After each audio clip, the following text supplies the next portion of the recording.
it's finally getting near the end, but this time for real, I think maybe. Nice. Yeah, it's I'm good sure to you finish can. big projects. I'm sure you can tell from the I think maybe that there's a lot of confidence there. But Yeah. It does sound pretty confident. I was gonna say those are your confident words. How does everybody feel about their straight out of the box level 10 characters? Feel like you cooked with it? I don't know. It should be fun though. Mine came with a detachable cape. Hmm. On a side note, I've already lost the projectile. So, yeah, Yeah. regular toy stuff.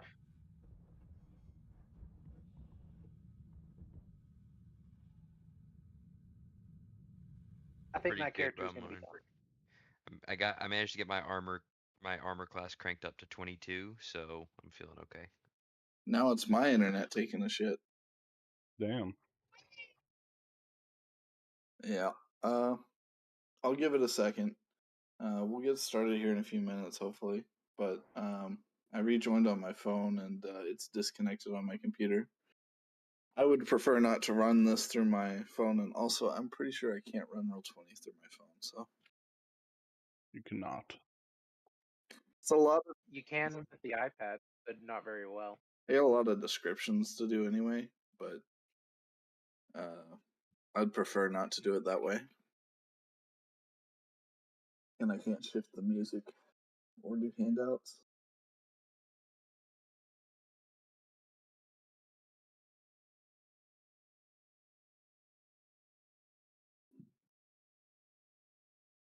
Come on, internet, come back, piece of shit. Oh lord. What is going on? What? Well, my token multiplied. But it's also detached from. Oh, that's weird. Okay. Interesting.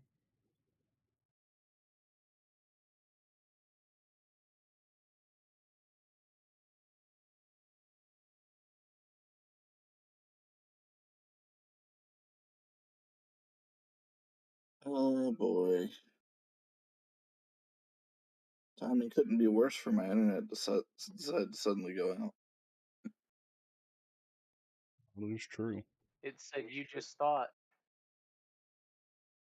Yeah.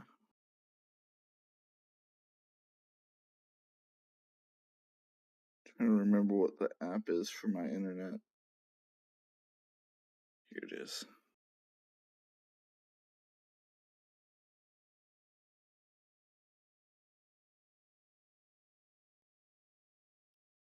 I need to double check some stuff anyway.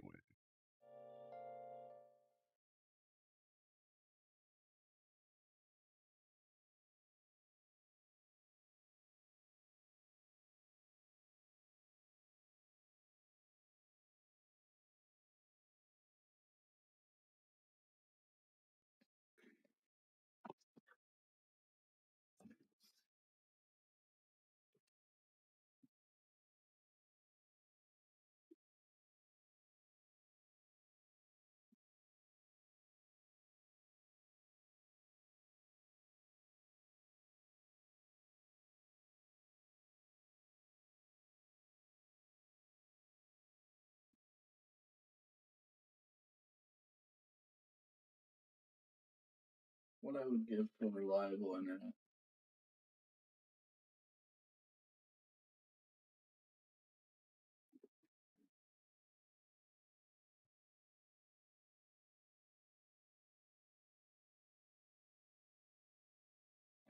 Alright, I've restarted my modem and restarting my computer. I'll be back. Alright. Well, I say that like I'm leaving voice chat. I'm still on my phone.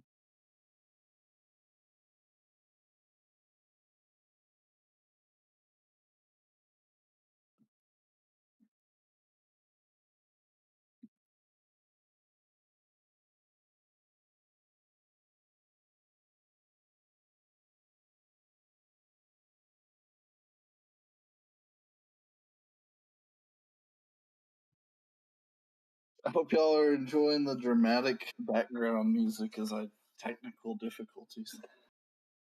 I don't have any background music right now. I don't have any background music either. I would decided to not work probably because it wasn't working right on my end either. I pressed play, but I wasn't sure if it worked for you guys. The music was on while I was making the character, but after a while, it just stopped. I turned it off while I was getting ready to start, and then I pressed play again, and that's when my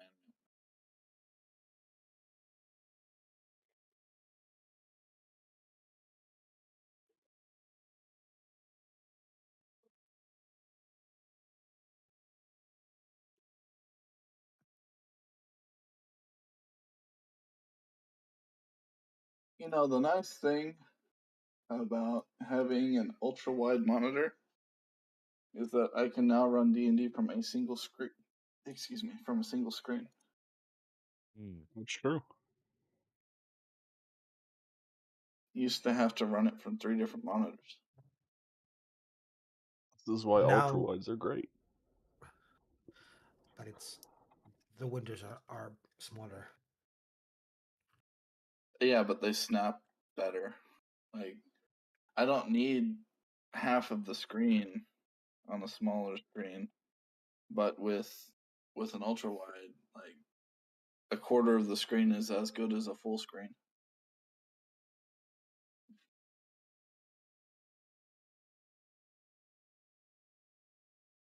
It is still not connected.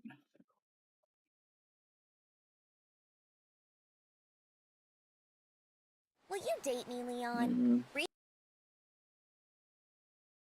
Don't you fucking do this to me. I put in so much effort. Why?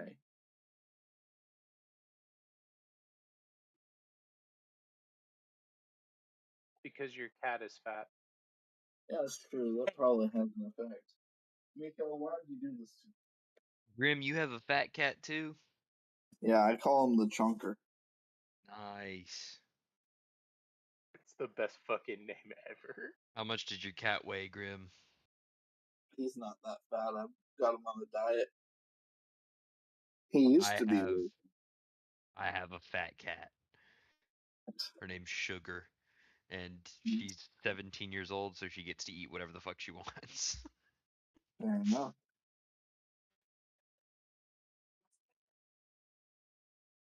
With a name like Sugar, I'm sure she lives up to it. Yep. Her full name is Sugar Baby, and it's because at the time when I got that cat, when I was how old was I when I got her? I mean, I guess I would have been like 14. I liked the candy Sugar Babies. I think that's why we named her that. When I was little, we got a cat, and my dad came up to me and was like, "All right, we've got 2 names. You can either name it CAT or DOG." And I was like, "Well, CAT sounds weird, and DOG definitely sounds better, so it's gonna be DOG." So my cat's name was DOG. Not realizing that you were. Oh, wow. Yep. All right. Well, my internet seems to have come back. Blue. Wait, what was the alternative to DOG? CAT. Oh my god. My dad is hilarious. No, Pretty funny. no. And I was Yeah. unintentionally very funny.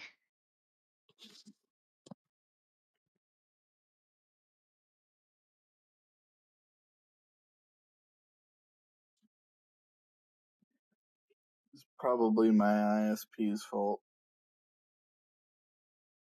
Most likely, sir. That's the customer service response. Guys, all your shit is not working. Most likely correct, sir.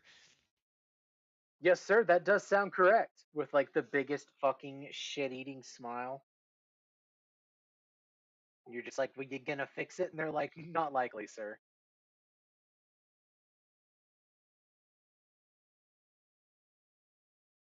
We can send a technician out there on Friday. Yeah, it's Sunday. That fucking shit. Yeah. By the time they get here, it might already be resolved, you fucking idiots. Friday, in June. Yeah, really. We'll replace your equipment for you, but you have to pay a $120 deposit. Yeah, that all sounds right.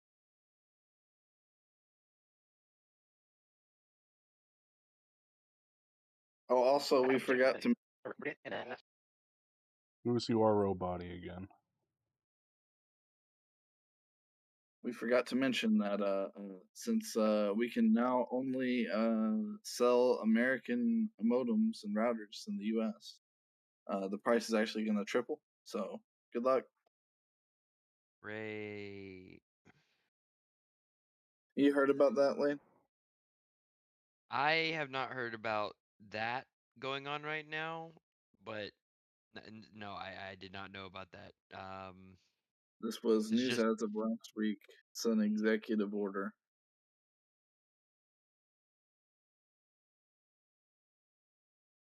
fantastic fucking idea. Hmm. That'll fix everything. That's I what the get the problem is.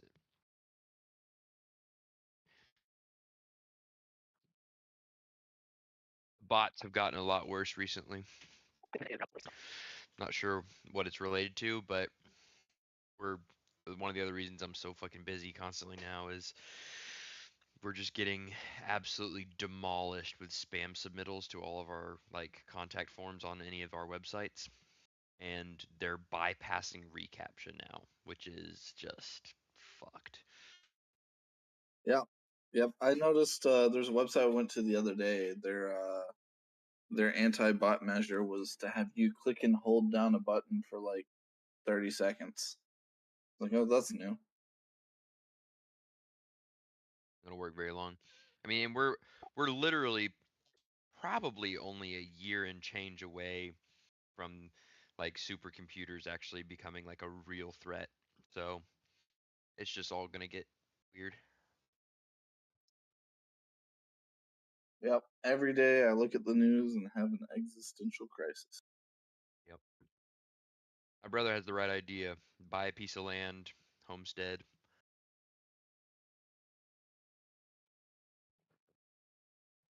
Would you guys Yeah. see that Sora got sold? Sold? Or rather, bankrupted, is gone. What got Yeah, it sold? got shut Well, down. everybody backed out. Yeah. That's just because Disney was of gonna better give option. them. Disney was gonna give them like some buyout or something, and they backed out of that.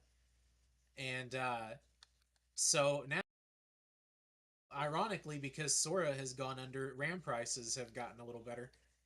I honestly think that here in the next like probably 6 months or so, we're probably going to see this bubble pop, and it's gonna suck, but at the same time, it's gonna be awesome because it's gonna suck because the economy is not gonna survive it, but it's gonna be awesome because RAM is gonna flood the fucking market. Yeah.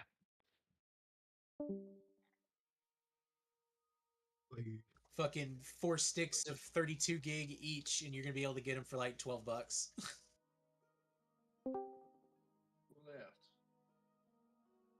You.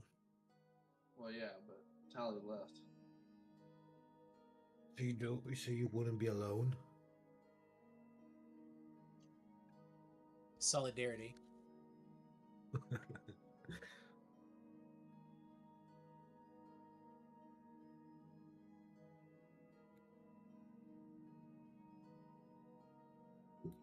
Internet. interest is back.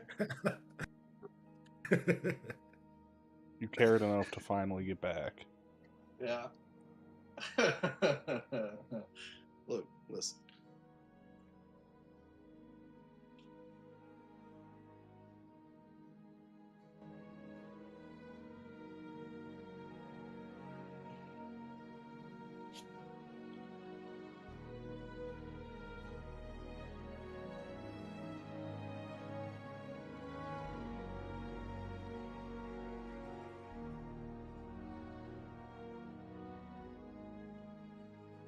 Come on, game. Unlock the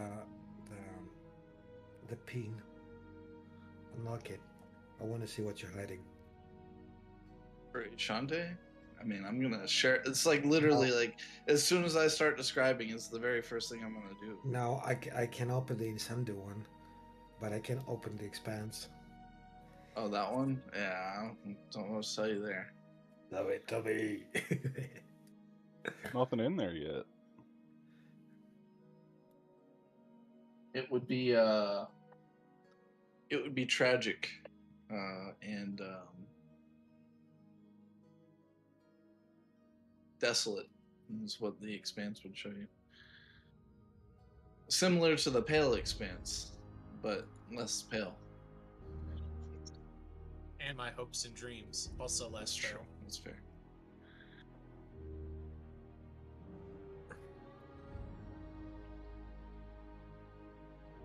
She's still in game. Why did she leave Discord?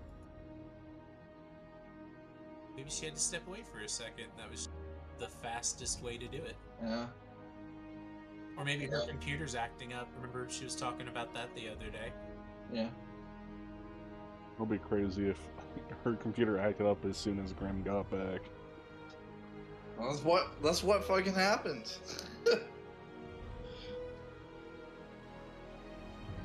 I left Discord on my phone. I was like, oh, my internet's back. And it took a second for Discord to pop up on my computer because it had to apparently do a bunch of updates. But, like, once I got back in and she was gone, I was like, oh, well, shit. Maybe she left. She's like, he's out. Fuck this. I don't know. I assume it's her. Something happened. I don't know. We'll wait until the top of the hour. And then we're gonna start either way. That's sticking. I mean, we can. Man. We. We're already 30 minutes late.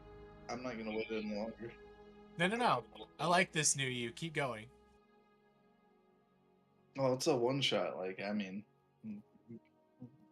Yeah, you're good. Keep going. That doesn't It's look gonna like become a helicopter. 2-shot if we're not careful. Oh, fuck that. No. No. I mean, this would be fun, but, like, it's not, there's not enough here for a 2-shot.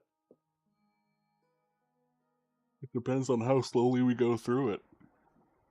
I guess I could add a saying. boss fight or something.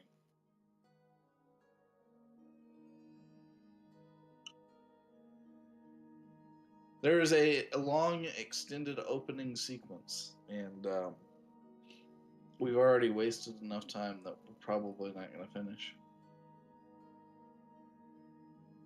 Nope.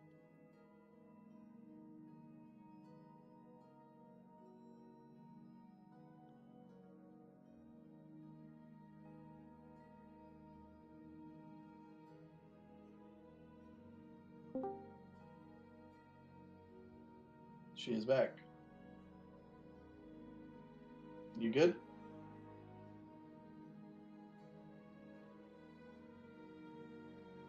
Apparently not. Hello. Nice. Hello. Hello. Y'all good? Yep. My cat somehow hung up for me while I was out making tea in the kitchen and doing a little food prep, and I didn't realize. I just thought everyone got really, really quiet. I'm like, I guess we're still waiting. Oh, okay. All right, that works. I was like, dang. She's like, I'm out. He's not coming back. Let's Let's book it. Nope. I was just like happily making some French fries, and my cat's like, haha, you're gone. Betrayal. All right. Exactly. Very rude. All right. Start from top here. All right. We begin with a view of the city of Ishande as it stretches across the land like a living tapestry of stone and light.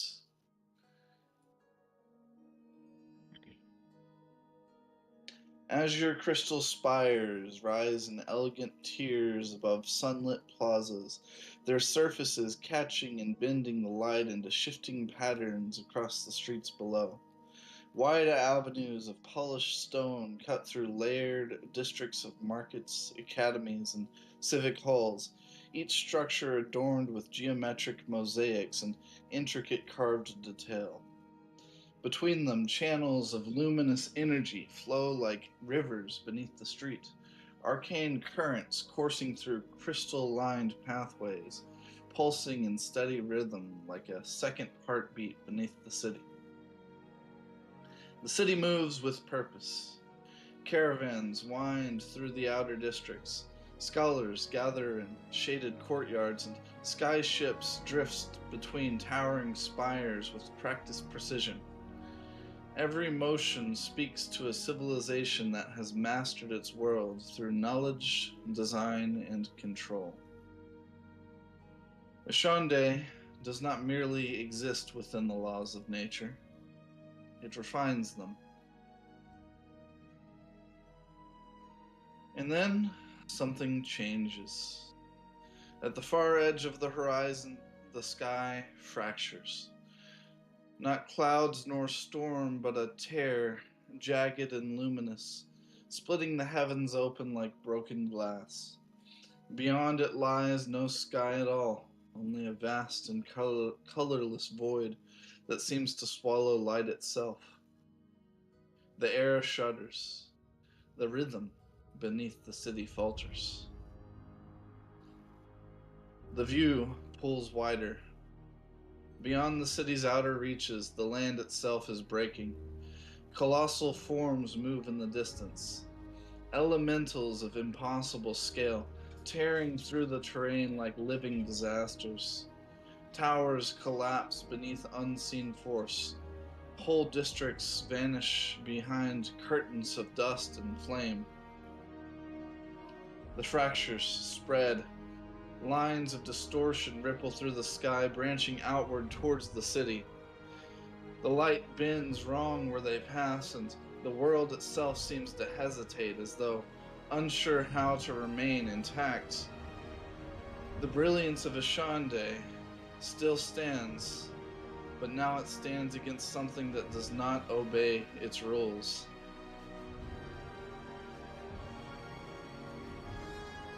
Our perspective begins to fall. Past the highest spires, past drifting sky ships adjusting their course with growing urgency, down through the layered districts, towards the heart of the city, where a great chamber of stone and crystal stands at its center. The Grand Council awaits.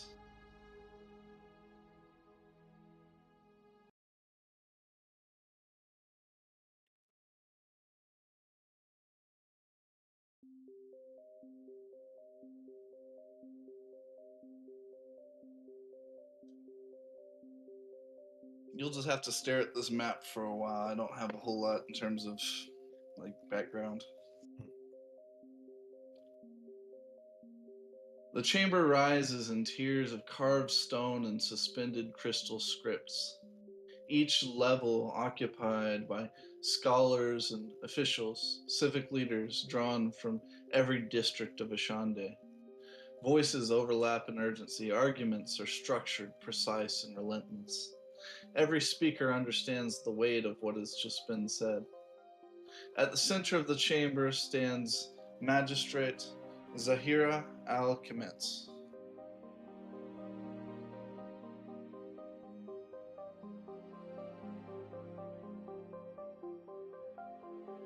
She does not raise her voice. The room quiets anyway. Our magics are not weakening. The very ley lines themselves are unraveling. As she gestures upward, threads of faint azure light drift across the vaulted ceiling, flickering in irregular patterns. We have cross-referenced every archive available to this council. Let me adjust the volume a little bit here.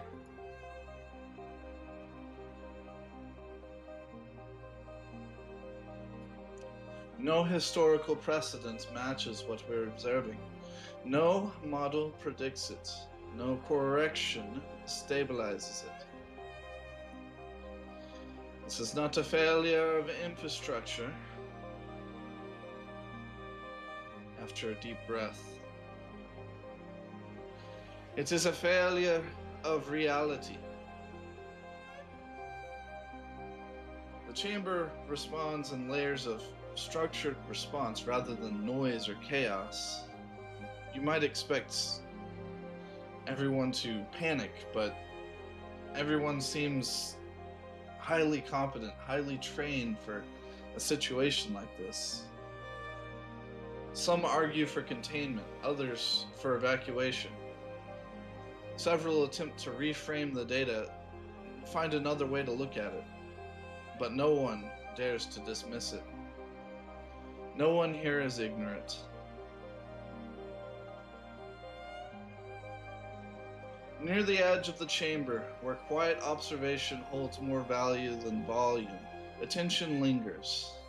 Information flows differently here.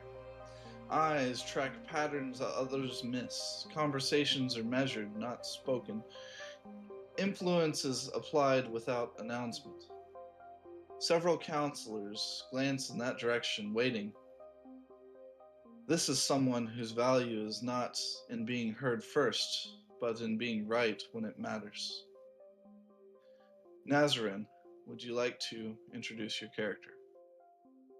Nazarin is a relatively middling height. He stands at about 5'6"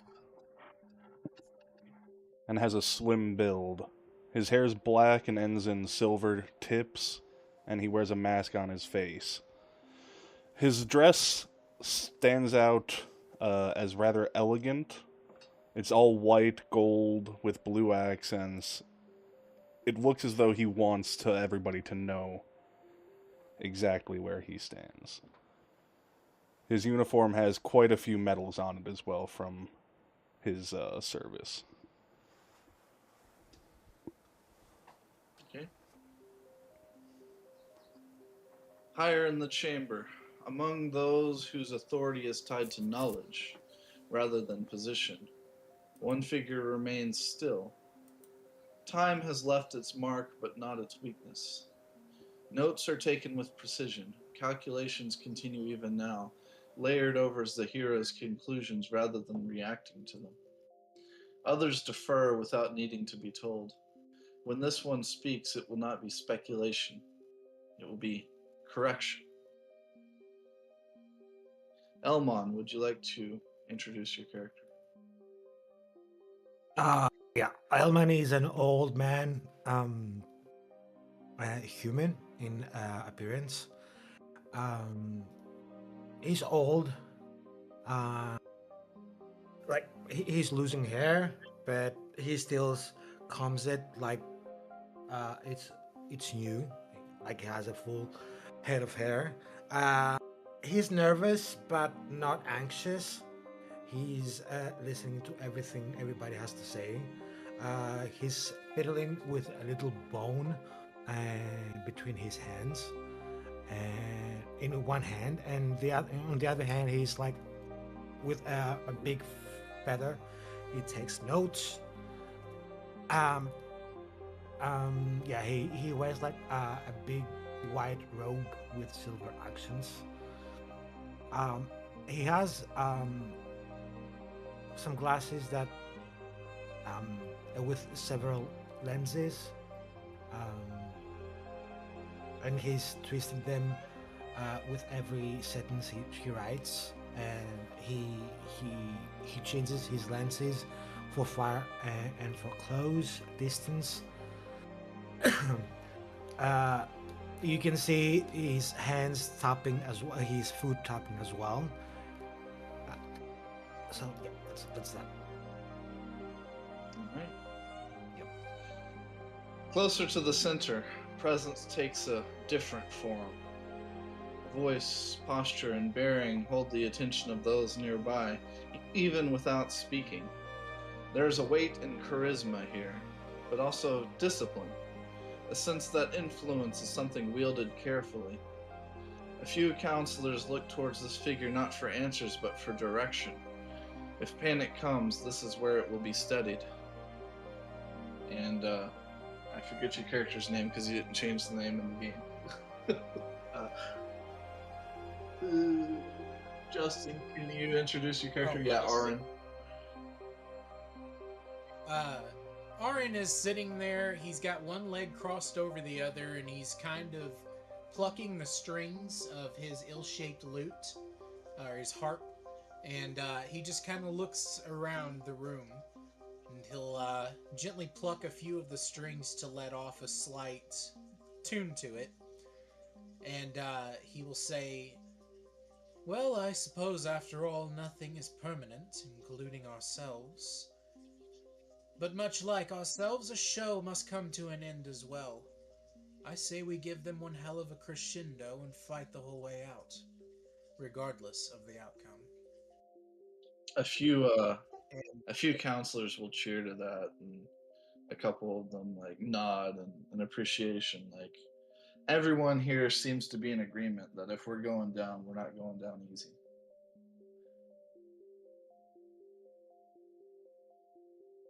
I think somebody was going to respond to that.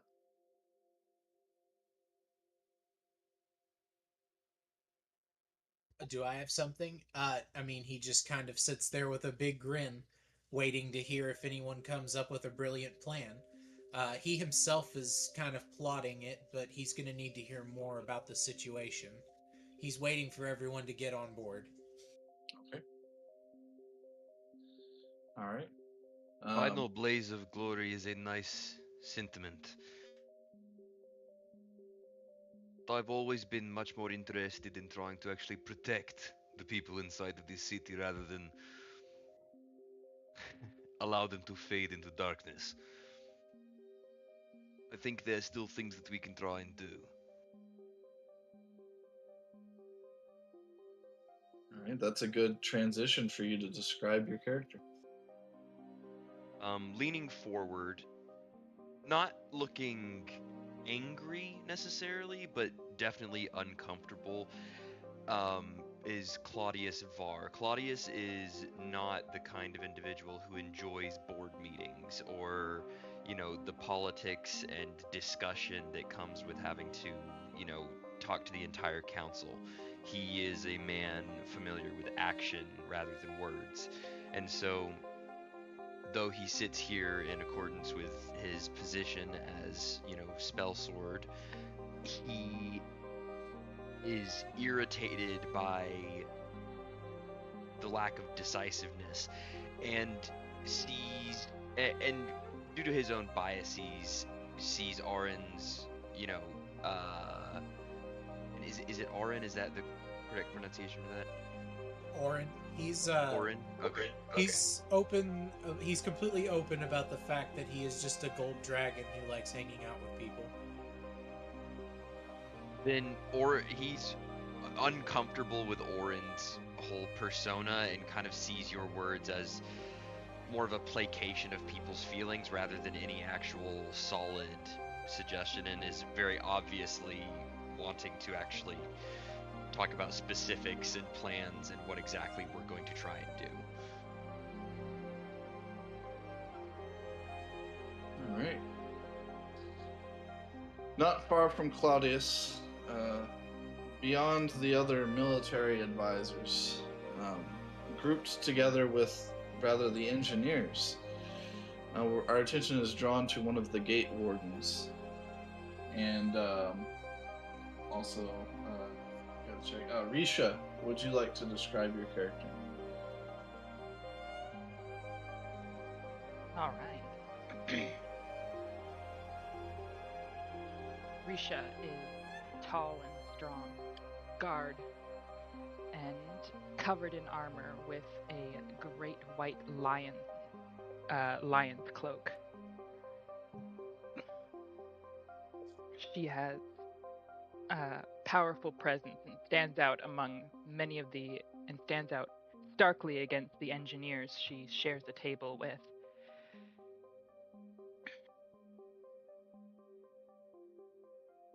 Okay.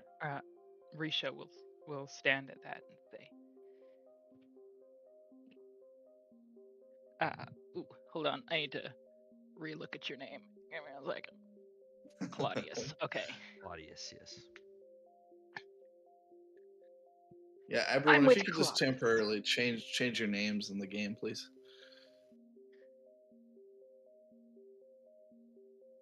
You're not my real dad. It'll help everyone.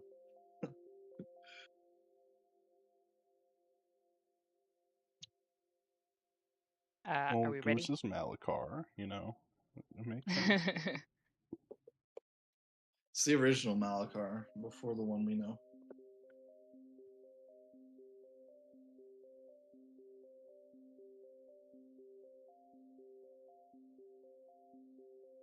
That better? Yeah. Continue what you were saying, Tally. I'm with Claudius. While the words are pretty and I don't mind dying to a good cause, I'd prefer to keep my people alive. If you have better plans than pretty words, speak up. Well, better plans require better information. If I had time, I would love to go and get that for you.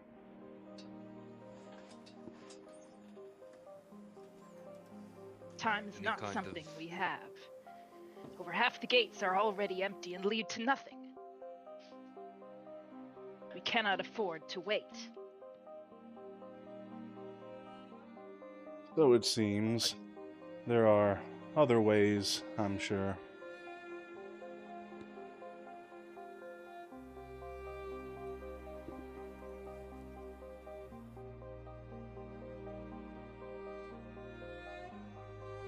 As Zahira watches on, measuring each of your responses and the discussion that's taking place not only between yourselves but across the chamber, many people discussing different ideas and different concepts, but the discussion begins to converge on one idea.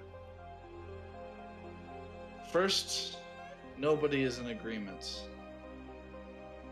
And second, everyone can see the inevitability.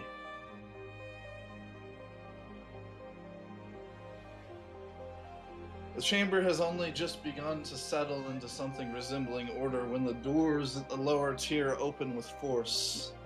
Two soldiers enter quickly and move directly towards the commander of the military, Hassan Kadir.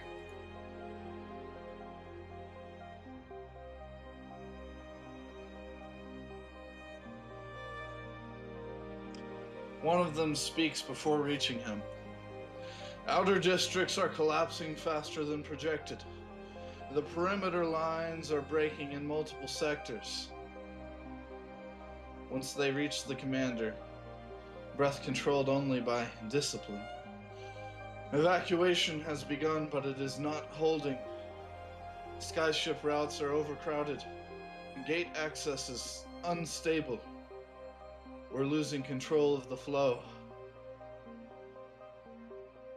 And then, with a bit of nervousness to his voice, the soldier says, "The incursions are accelerating."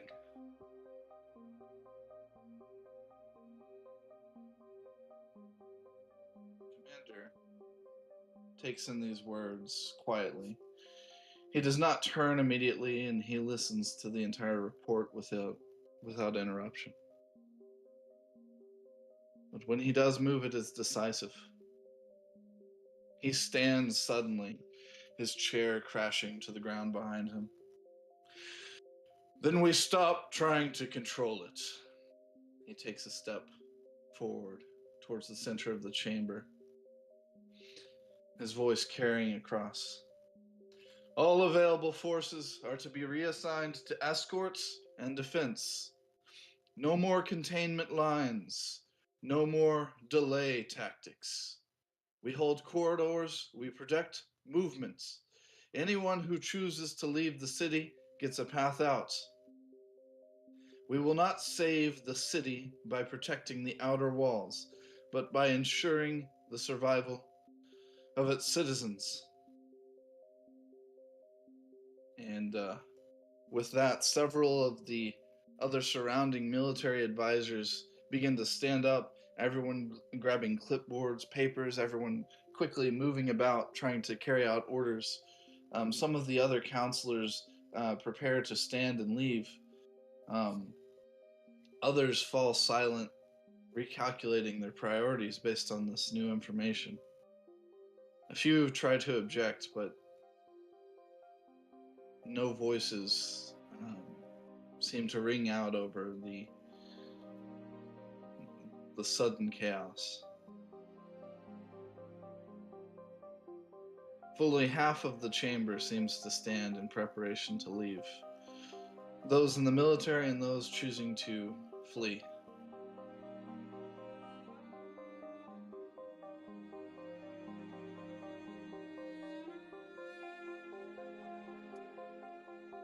Risha, still standing, places a solid fist on the table. Damn it! She snarls under her breath as she sees the military moving, wanting to move with them, but knowing her duty stays with the gates and those in charge of them.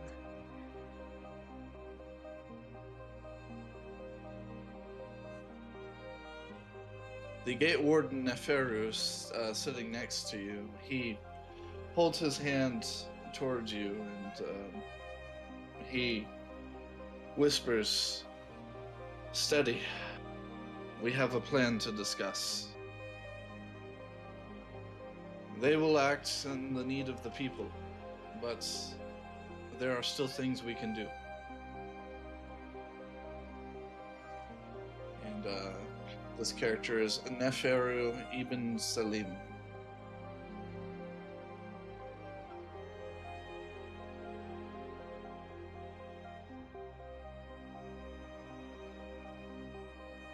I know. Never pointed me wrong before. Let's keep that record. I'll sit down heavily.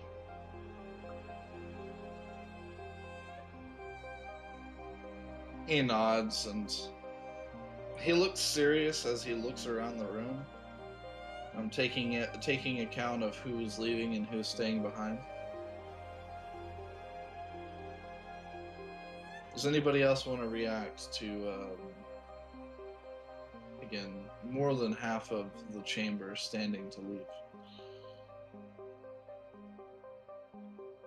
Nazar, he's not even going to look around at what's going around. He's just going to keep shuffling. Okay.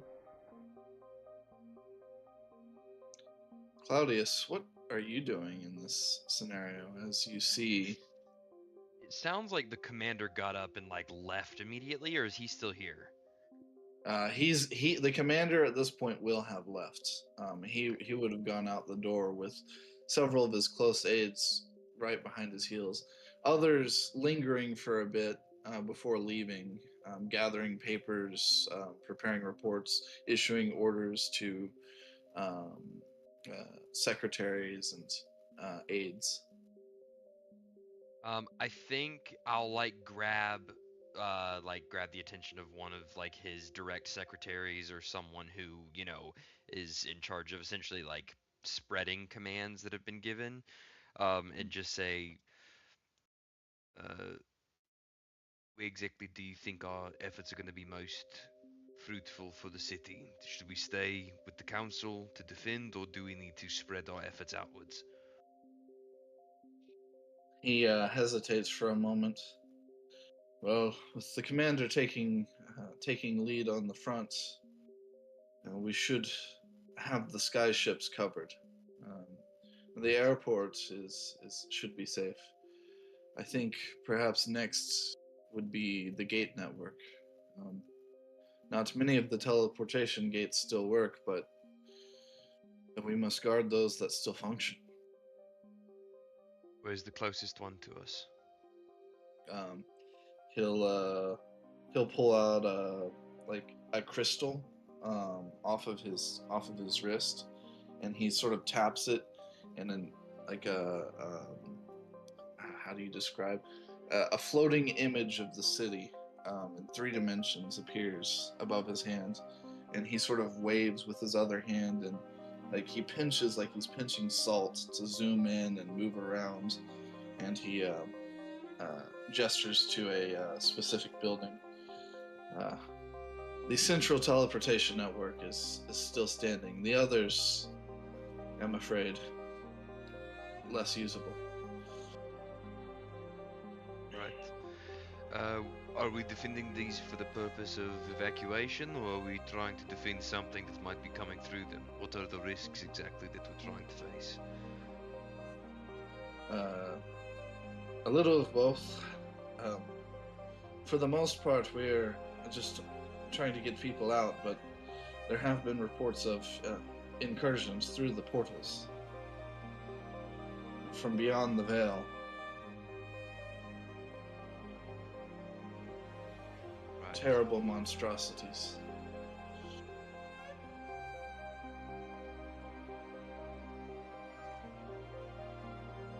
He looks at you and he looks at everyone else, and he says, "You should stay here, at least until the gate warden leaves. Make sure that he is safe." And he nods to Neferu, who's sitting next to Risha.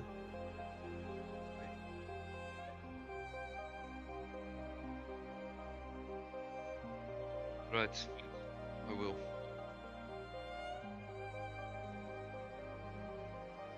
And the aide will join the others leaving.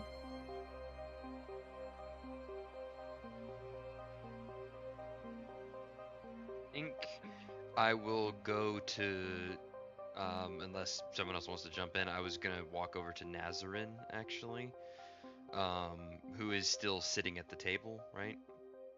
That would be correct. You said that you were going to try and find some more information about what could be going on right now. Is there anything that we could be doing to assist in those efforts, or is it going to be mostly left up to your people?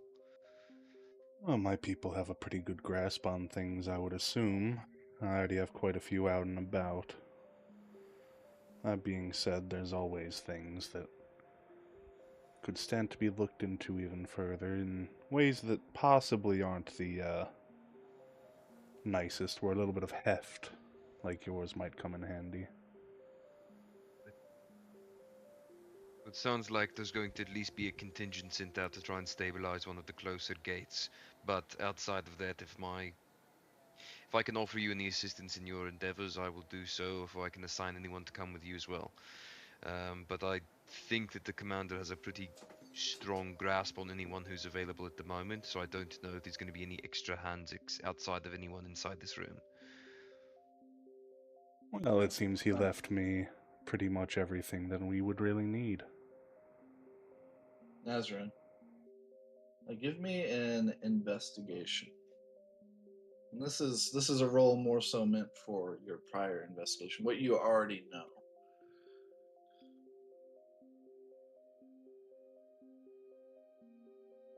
Okay. And I'll say you've got advantage on this one again, since this is a prior investigation, not something you're doing right now. Okay, yeah, with a 24, then that changes things. So you've already done quite a bit of research into this, or gathered as much information as you can.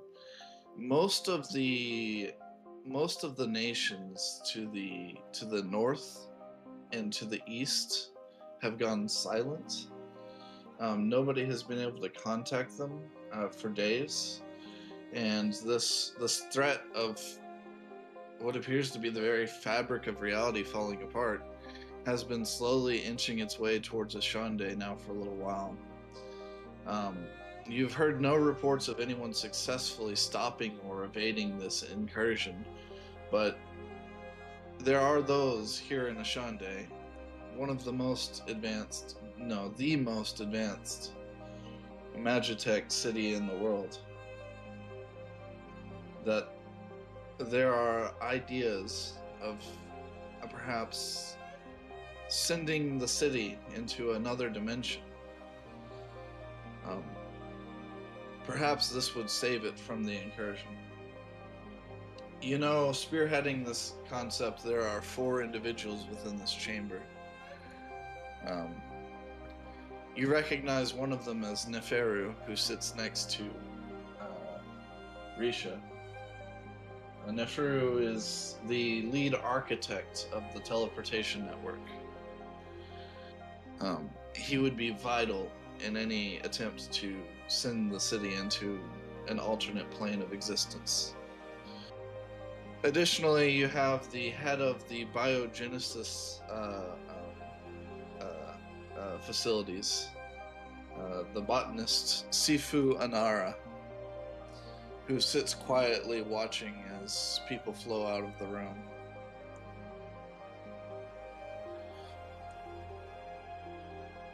You also have Amunet Serek. He is the lead engineer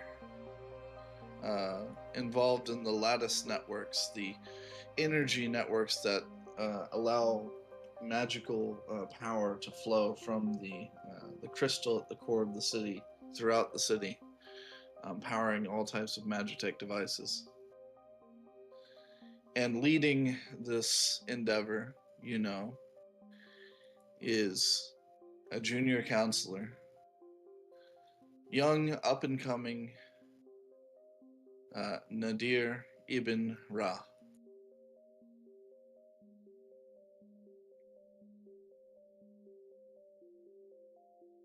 These are the most important details that you have gathered from your investigation. You also know what has already been mentioned, that the teleportation network has failed. Most of the portals leading out of the city now lead to nowhere, to the void. And this failure to connect correctly has led to instability in the network itself. There's a great need to realign the portals.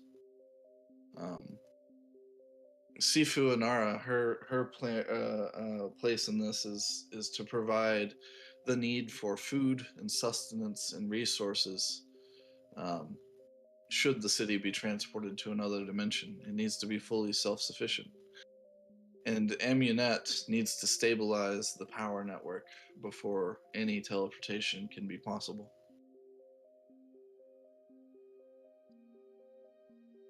Nazarin will let out a little bit of a sigh. Well, I suppose we're past the need for any secrets. The 4 most important people that I know of are already in this room.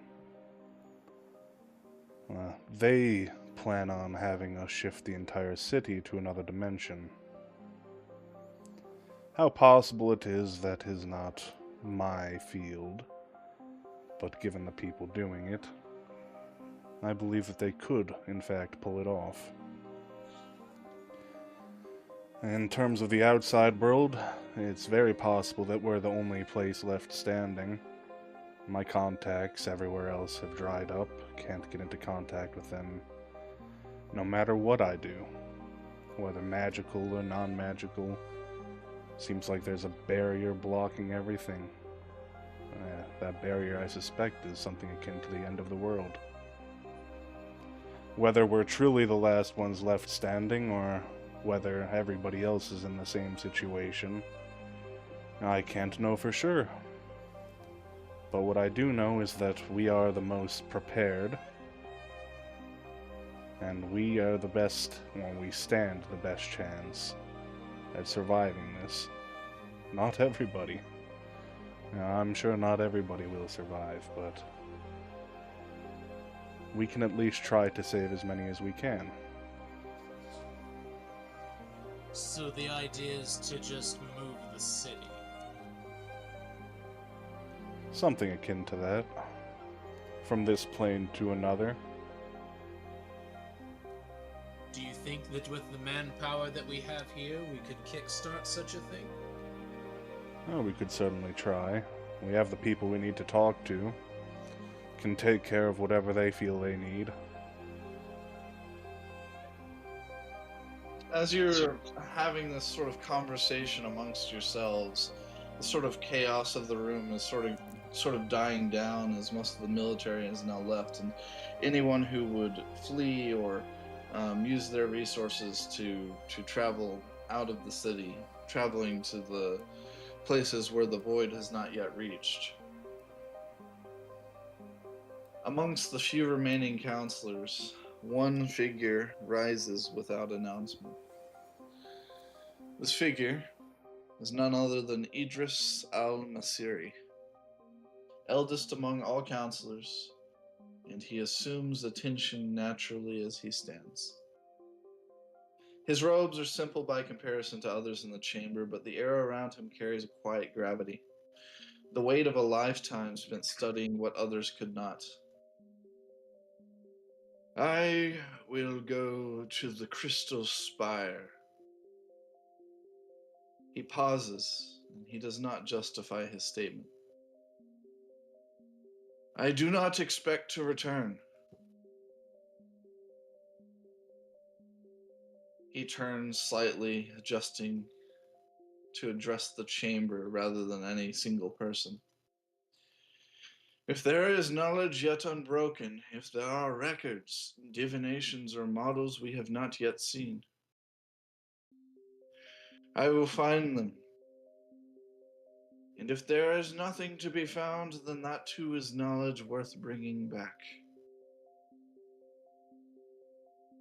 And as he says these words, he stamps his cane down on the ground, and a handful of scholars step forward without even being called. Those who understand what such a journey requires and what it likely costs. There's not a lengthy discussion, and they don't ask permission. They stand behind him, ready to travel to the edge of reality.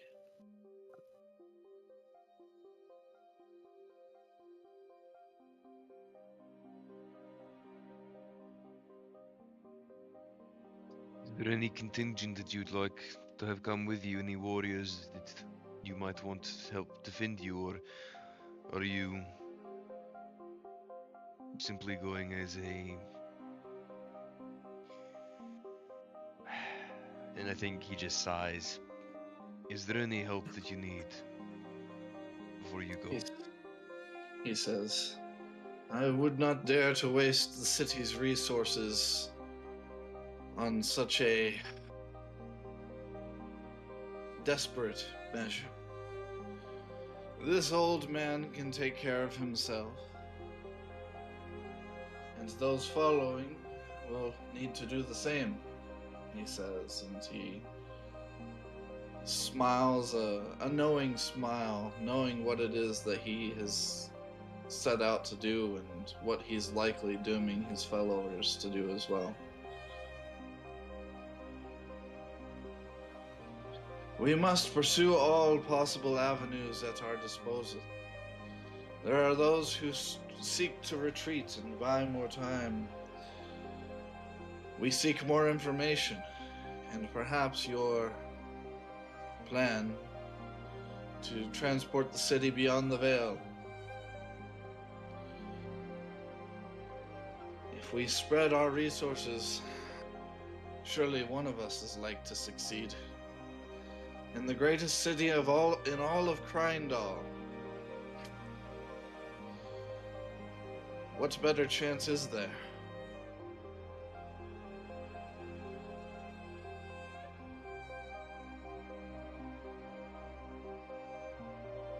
This is very true.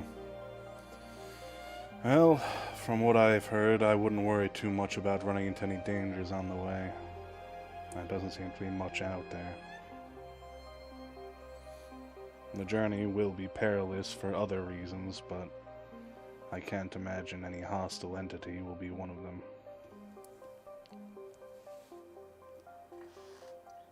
He nods. I hope you're right. Wouldn't it be wiser to send other scholars on your journey rather than you? You are needed here. He smiles and says, well, I think with you here, Almon, the city should be fine. old friend, we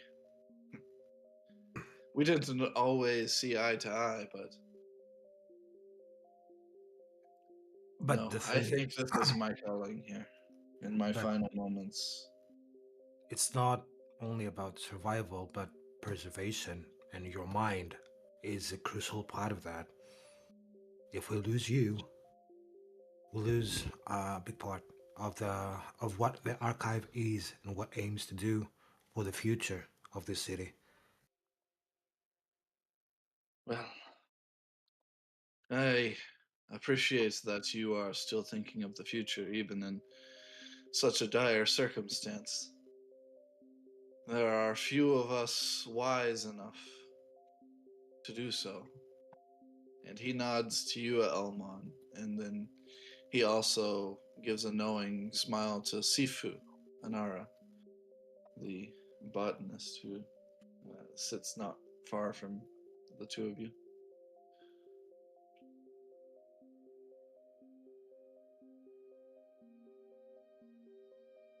But no, my mind is set. I have decided on this journey days past. I wish it did not have to be so. And perhaps the scholars at the Crystal Spire will have found something, some clue that we all missed.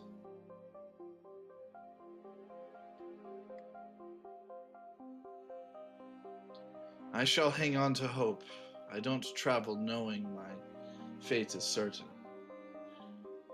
And nor should you give up on your goals, your plans. We must find a future for Ishande and for all of Kryndal. I stand up, using my cane as well, and I try to get close to you, and I say, Master Ildris, my old friend. I I raise my hand, holding something, and I ask for you.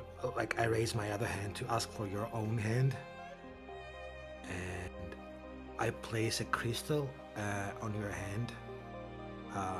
It's a simple memory of our city, of what we accomplish, and if we lose you and we lose this timeline, I guess, this dimension, this present, and if someone finds it, at least they would know we were here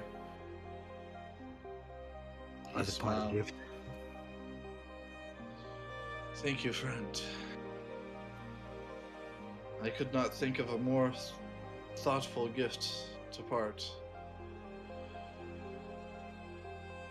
And he'll place his hand on your shoulder, and he'll utter a few words under his breath. Then go with my protection. And he will cast a unique variant of the Bless spell. For the rest of the session, you may add a 1d4 to any ability checks you make. Yeah. Interesting.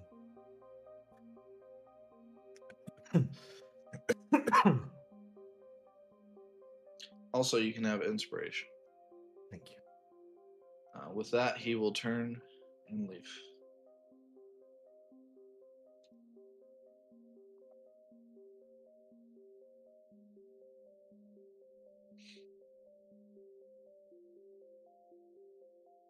Well, perhaps we should get everyone together who is knowledgeable about this transporting and see what needs to be done and in what order. Yes. If it's our only option, then perhaps we should choose something and pursue it. As you say this, the junior counselor, Nadir Ibn Ra, rises unsteadily, shaking as his nerves are clearly being pushed to their limits. He doesn't carry the gravity of Idris nor the certainty of Hassan, but he carries instead an urgency sharpened into thought. If the world beyond Ishande is dying faster than we can understand it, then perhaps we are asking the wrong question. Not how do we save the city within this world, but how do we remove it from one that is doomed for collapse? And he nods to you, Orin, and he calls in for the rest of the chamber. About a dozen people remaining now.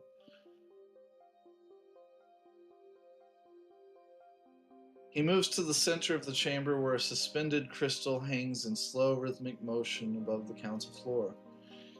He gestures upward towards it, and the crystal begins to glow as a shifting arc of azure light gathers into a crude model of Ishande. Its spires, its roads, and its center, the grand crystal. He makes a hand gesture as if pinching salt, and then the ghostly image appears to magnify inward towards the bottom of the crystal, focusing in on the anchor between the crystal and the city itself. The Grand Harmonic Engine. Anyone interested, you may make an Arcana or History check. Why not? I'll have to leave that to the Brainiacs. My intelligence is not the best. Okay. Well, all of those are successful rolls. So for our, starting from Arcana 16, 15 does not make it, however. just shy. Oh no, it's a history check. The history check was 14. Haha. Yeah. The Grand Harmonic Engine of Ishande is the most advanced ley line harmonizer found anywhere in Krindal. More than a simple ley line harmonizer, which uses the fabric of magic to amplify Magitech engineering. The Grand Harmonic Engine allows the modification and creation of artificial ley lines by restructuring magical energies for the user's own purposes. Nadir continues. The engine was never built to transport a city, but it was built to provide energy to a city, to bind distributed systems in one coherent arcane structure, and to force stability where nature would otherwise deny it. If we cannot preserve Ishande in the collapsing material plane, then we shall use the engine to detach it. And he shows as the model of the city folds inward slightly, the light around it bending into a curved shell. A contained pocket dimension, sealed, limited, artificial. It won't be safe, and it may not be permanent, but it should be survivable. He doesn't attempt to oversell his plan.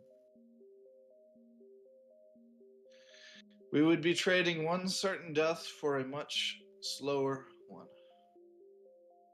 Maybe this will buy us the time to figure out what is happening, or maybe it will only prolong the inevitable. But that still may be the only victory left to us.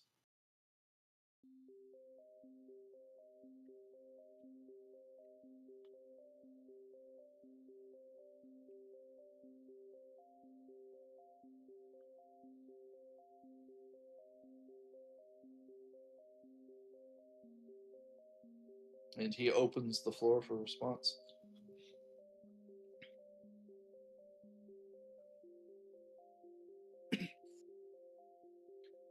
Nobody else immediately responding. Zahira, who opened up the discussion on the ley lines collapsing. She stands and she calls out, "You are proposing city-scale spatial severance with a harmonic engine already tied to unstable ley line crystal infrastructure during an active metaphysical collapse without a verified dimensional anchor." Nadir inclines his head as if speaking into a microphone almost. And he says simply, yes. And she stands there and stares at him for a moment, and then looks to each of you. And you believe this is preferable to extinction? And he not immediately responds, I believe extinction is already underway. Nazarin is gonna speak up. Well, he does have a point. Considering our options at this point are wait and die, or do something proactively that gives us a chance, I feel like I'd rather take the hope in that situation. Even if it fails, we just die anyway. Regardless, the worst case scenario is death. So would you rather take it into your own hands and have a chance to do anything about it, or sit here, arguing among yourselves for the next however knows how long, and just wait until we die? Personally speaking, I'm with Nadir. I think we ought to do something about it, even if there's a chance that it fails. Yeah, Nazarin, as you say this, you see Zahira smiles in response. Give me an insight check. And anyone can give an insight on this. Not good at insight, which is surprising. Wow. Does our third charisma-based character want to try? No. All right, Claudius. Claudius, maybe it's just from your experience of reading people. It's the age, the wisdom that comes with experience. You can tell that Zahira is not against the plan. From what you know of Zahira, she is strict to follow the rules, the correct path, and she wants to be absolutely certain, or as close to certain as she can be, before putting all of her dice on the table. And then she says, I can agree that indecision is death. I don't think that we're going to get anywhere just from discussing it any longer. But what I will say is that hope is not a strategy. Is there any way that we can gain any information, run any kind of testing that will tell us what would happen if we were to successfully move into a different plane of existence? Is there any way that we can get a guarantee that we are moving towards safety rather towards just a different annihilation? Zahira smiles and nods to you as if she's in alignment with what you're saying. And she sits down. Nadir turns to respond to you, Claudius. Well, a plan like this does not live or die on theory alone. It lives or dies on whether Ishande can be made coherent enough to carry through and survive the transition. We need certainty. Of this I agree. Before this meeting, I gathered the 3 most important members of the council and introduced this plan to them. And he'll gesture first to Amunet Sarek, who will stand. He introduces him. Amunet Sarek, keeper of the lattice architecture, connecting the Grand Harmonic Engine's magical energies to the city. It is the crystal backbone that provides power, energy to the various magical or magitech infrastructure. If the crystal backbone fails, the engine fails with it. So we must be certain that the energy infrastructure is stable before we push it to its limits. This will be the most important test that we must perform.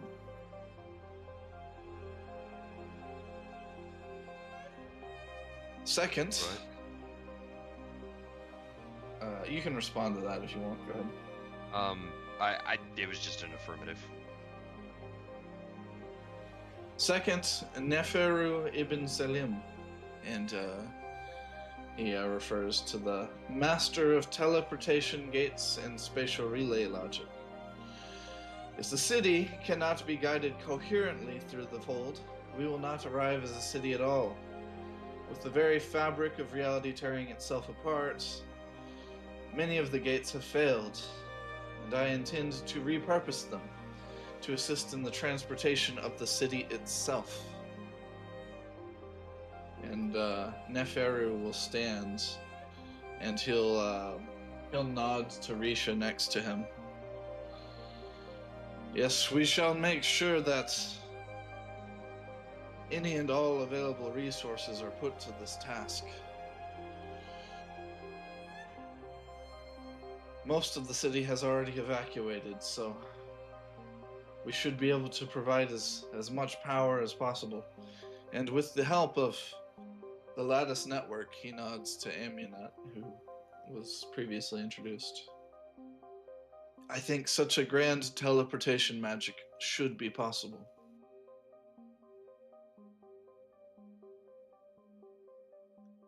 What exactly are we going into? Is it a pocket dimension of sorts? Neferu will answer that. Yes, that is the plan. We would stabilize and separate a pocket dimension within the astral plane, cut it off from the material, and ensure that the city can drift, perhaps for centuries even. Time flows differently on the astral plane, as I'm sure you're aware. It will buy us time. Enough, hopefully, to determine what is happening and how we can reverse it. Or we can. If we can, he nods. But it is the best hope we have. Better than fleeing to another part of the material plane.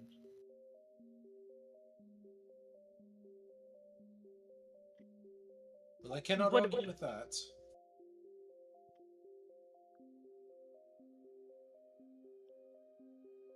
Did somebody else have a response? I had something. And what do we know of this place we're going to? Dangers. Moving through the gates is simple enough, but once we are through, what's on the other side? Are we expecting enemies? Will we have to defend ourselves? He nods and looks at you. Yes, we will still need our gate wardens and warriors such as yourself, Claudius, will be quite helpful. The astral plane is home to many foreign and unspeakable entities, the worst of which being the astral dreadnought. We shall hope to find ourselves in a more peaceful, uninhabited part of the astral plane, and should we succeed at separating ourselves from the rest of the astral and material planes, once we have secured our pocket dimension from harm, there should be no further outside incursions.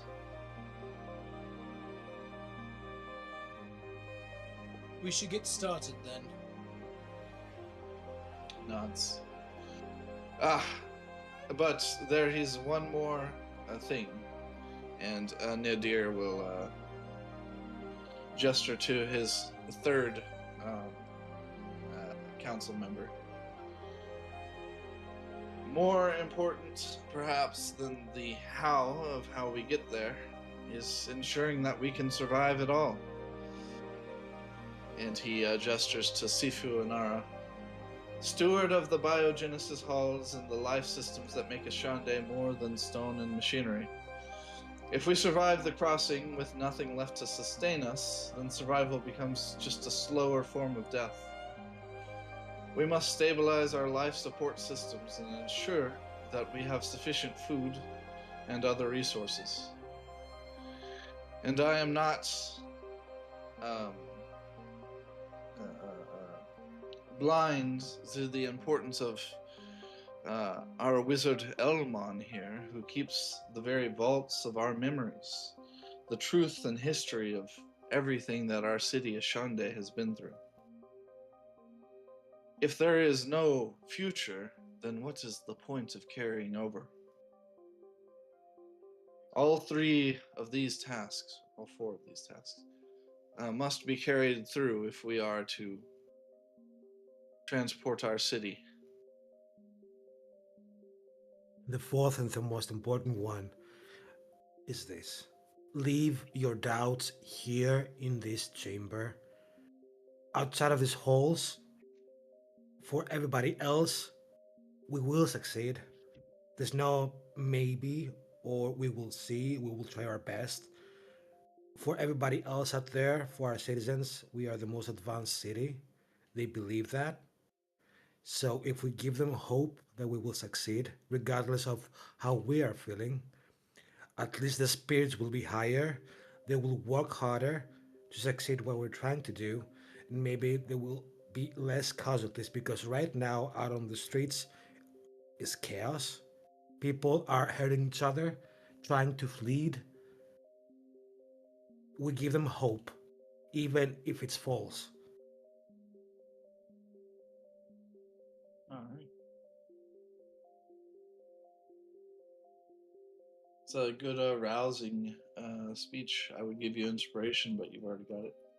I get it. I have one last question for those of us here who are aware of this plan and its risks and its possibilities. We are the greatest city of these lands, with the greatest minds and the greatest technological innovation that anyone has seen in the age. But I do have to ask, do we not have a duty to warn the others of our world that there is a possibility of escaping this destruction that is coming for all of us? Do we not have a duty to warn them, to let them know that there is a possibility that if they have what is required, that they could escape, that they could survive? There is no contacting anybody else. And there's no time for that as well. There's no time. Like I said earlier, my contacts have all gone silent. I can't get into contact with anybody. Yep. If it were possible, it would be lovely. Hey, Tally, mute yourself. We are them. Let's pick a starting point and get to it. Nadir nods. There are three tasks. The lattice, the power systems. The gates for teleportation, and the life systems. Those are our three fronts. I elect that we begin with the life systems. Preparing the portals will mean nothing if we starve first. Our entertainment and other things can come secondary to our consumption.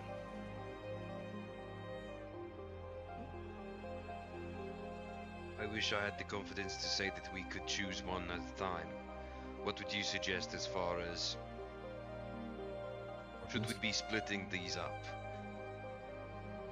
Is that addressed to Nadir? Yes. He nods slowly. I would actually suggest checking in on the power systems first. Without guaranteeing that the lattice network is stable, it might not be possible to ensure the stability of the life support systems. They too rely upon the magical energy, as do the teleportation networks. I don't think it matters which of the tasks you do last, but that's where I would start. And we have our marching orders. It's not going to benefit us to discuss it any longer. Time is of the essence, after all. Yeah, my character's gonna stand up. Yeah, Amunet departs first. The one in charge of the crystal lattice. He's already issuing clipped instructions to unseen subordinates below the chamber. Neferu, in charge of the teleportation network, exits through an access shaft leading beneath the city hall. And Sifu leaves with the calm urgency of a doctor preparing for triage. Nadir stays with you. For the first time since he stood to address the council, he allows himself one visible breath. And then the chamber trembles, not metaphorically. A real vibration passes through the floor, through the crystalline images overhead, through the stone underfoot. Somewhere beyond the doors, something heavy breaks, and then comes a distant scream.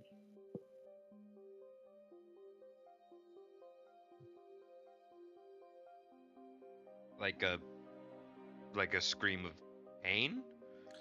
A scream of pain or death. That's probably how you would interpret it. It's a pretty desperate cry that you hear. Is this the first time we've heard something like this in this place? Like as a result of? Yeah. Okay. Yeah. Especially this close I'm to the city center. Yep, time to go. breaking on that, yeah, for sure.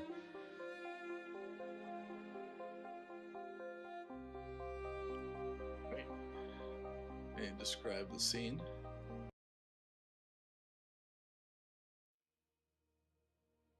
The terrace outside the chamber is open to the sky. For a moment, it looks unchanged. Sunlight across stone, the distant city still moving, still alive.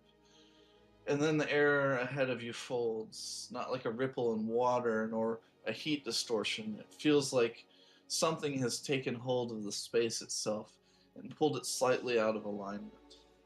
The horizon bends inward and something presses through. The terror does not open cleanly. It resists, it stretches, and then it gives. From the distortion, shapes force their way into the world, wrong in proportion, wrong in movement, wrong in the way they occupy space. Monstrosities unlike anything you've ever beheld. And let me put you on the map. I'm gonna turn towards Nazareth. What was it you were saying about a lack of hostile entities? Oh, they weren't reported until now. This is a new development. Somewhat exciting if you want to think about it. Roll for initiative.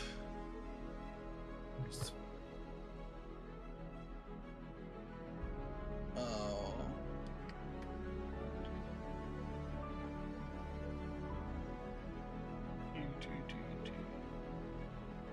Doing some things behind the scene, don't mind me.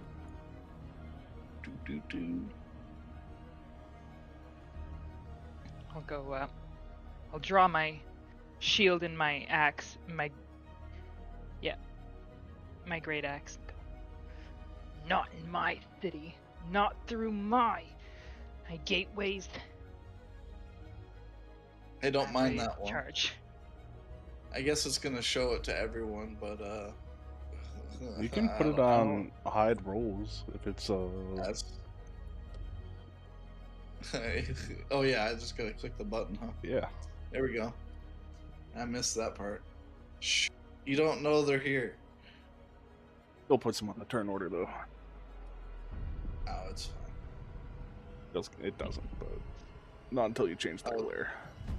Yeah. Okay, let me change the music here. That was the tension music. Now it's time for combat music. What is that?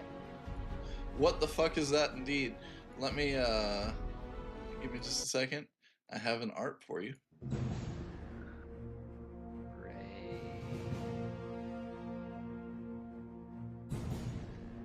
A nightmare, a monstrosity beyond your wildest imagination is, I think, is about how I described it, right? Yeah. nasty.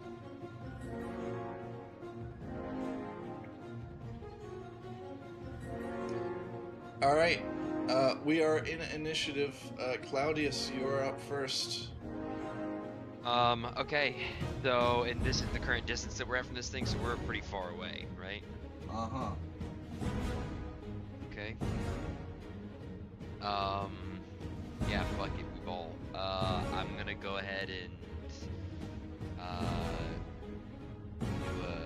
I mean, I'm just gonna dash forward. I'm just dashing. And I think, just to clarify, what is it standing in the center of? What is this area? This is like the central plaza outside the Grand Council chambers. Okay. Okay, great. I am going to dash to go 60 feet, I guess. I mean, I'm a fighter. I don't really have much action economy around running, so that's my full turn. Okay. I haven't seen your character move. Yep. You just It be looks like you're standing still. Oh, there. okay. Oh, there we go. There you go. Measuring. Okay. All right. Nazarin, you're up. Nazarin is going to casually put the deck of cards away, put a hand on his rapier, and move forward. He's not going to dash for it, but he'll make a run for it. Move to right about there. And then he is going to go ahead and he's going to cast Hex on it, which will be a 5th level Hex. All right. And he will also go ahead and do the thing that warlocks do. Eldritch Blast? Eldritch Blast. Nice. Yeah. A 14 does hit. This thing is pretty large. It's a pretty easy target. Alright, then 10 so force 14 for 10. damage. And then Hex. What is a 5th level Hex? Is it 5d6?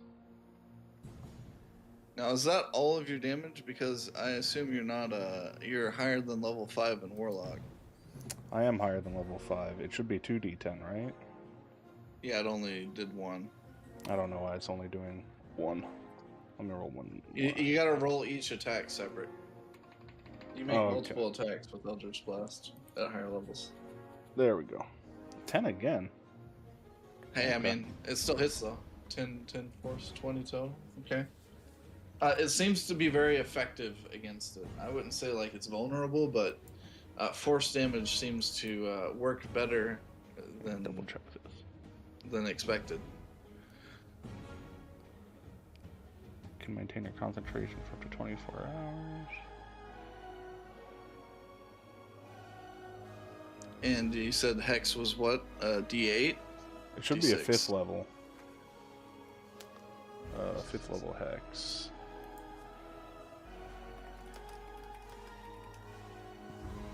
It just changes the concentration. Oh, okay. So it's still 1d6. And that's going to be on both attacks, so roll 2d6. Yes, it will. Let me So roll 3 that for the again. first one.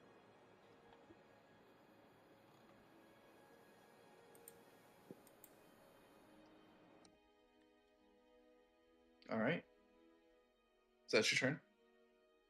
Oh, let me double check what this does.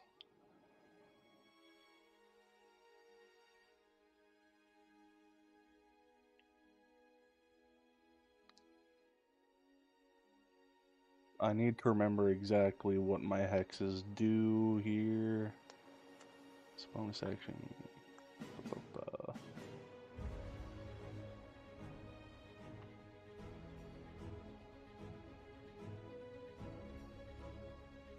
Okay, I I think I have Maddening Hex that can do something, but I'm not exactly sure what it does.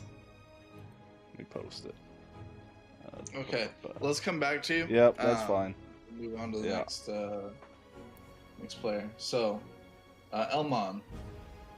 And while he figures that out, it is your turn. Here. And I will summon a spirit. I don't know if I can drop it. Can I drop it? I don't know if you can drop it.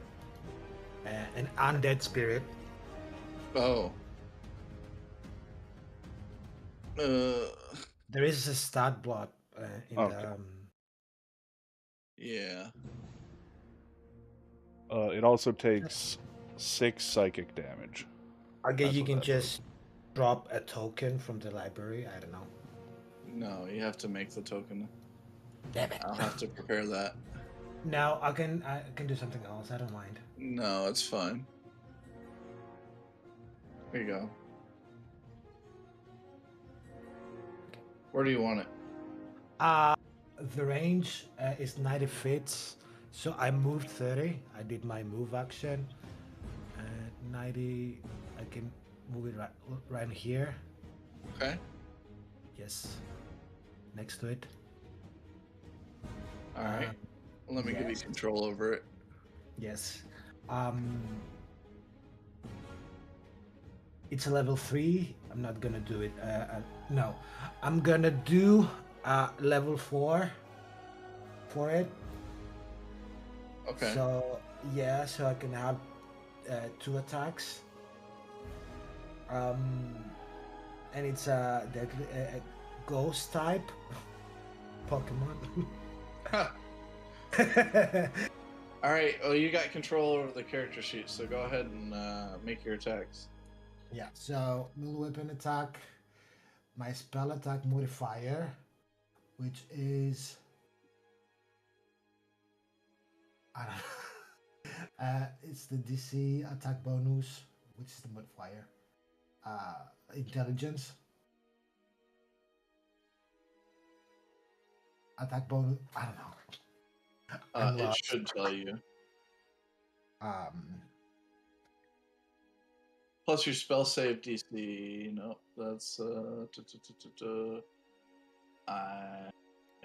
don't know. You have to look at the spell. Yeah. Well, you figure that out. What is this Eldritch Invocation doing here? It does 6 psychic damage. Okay, you can't. Oh, that's in place of your hex. Gotcha.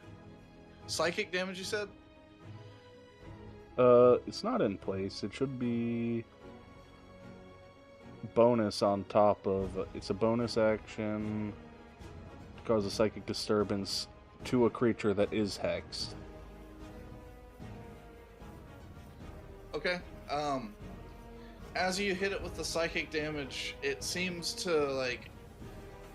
the psychic energy seems to well up around it and then suddenly dissipate and then violently explode out from it.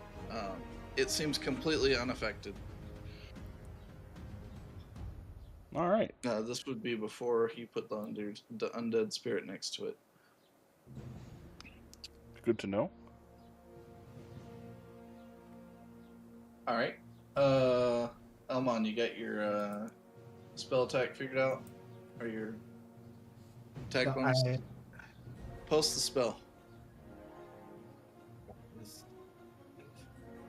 Well, the spell just tell me to go look up the stat block. Use the undead spirit stat block when you blah blah blah blah blah blah. Okay. All right. So I just do A summon was like the worst thing he could have done. Oh, no. For a one shot, you gotta tell me. Yeah, sorry. Spell deck modifier. Maybe I just add my intelligence. Does it tell me in here? Yeah. Let me... Your spell attack modifier to hit. Yeah, I like. And then 1d3 + 3 + spell level for damage. So what level did you cast that? 5th? 4th. 4th? Okay, Yeah. so damage is 1d8 plus 7. And your spell attack modifier, which is intelligence, to hit. 1d20. I can modify this for the hit. This is 8, ghost. I guess. Let's make this go here. Let's see, 17. What's your plus to intelligence? Wait, no. Your spell attack bonus. Is it 8 plus 8? Not plus 8, plus 4, so it's 13. Yeah, I add 8 because it's the damage that adds the 4. So it's 14. 13, sorry. What's your spell attack modifier? My spell attack bonus, it's 10. And my DC, it's 18. So it's the bonus plus 10.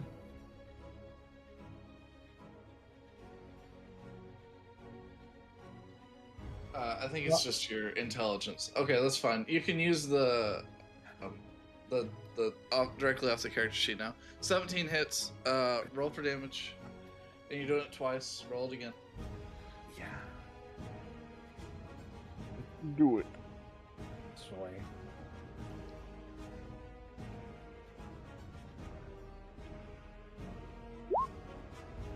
Critical. All right, a crit. Nice. Let's go. All right, roll for damage. 1d8 plus 4. What's plus 4? It's plus 7. Plus 7, yeah. Damn it. Sorry, guys. I don't think Final anybody's combat here next time. is used to playing No, level jeez. 10 characters. That's the one. All right, and then 2d8 plus 7. What kind of damage is this? Necrotic. Necrotic. Okay. So, and also, you have to give me a wisdom save. All right. With my DC, it's 10. Is it my proficiency? No, I don't. Oh, hold I on. That got- wasn't right. It should have been plus 5, not plus 1. Just add 4 to that. 11. Frightened? Yes, it's frightened of the until the end of the target's next turn. Unfortunately, it is immune to the frightened status. Good. Oh, good. All right. This Is that your turn? Yep. Okay.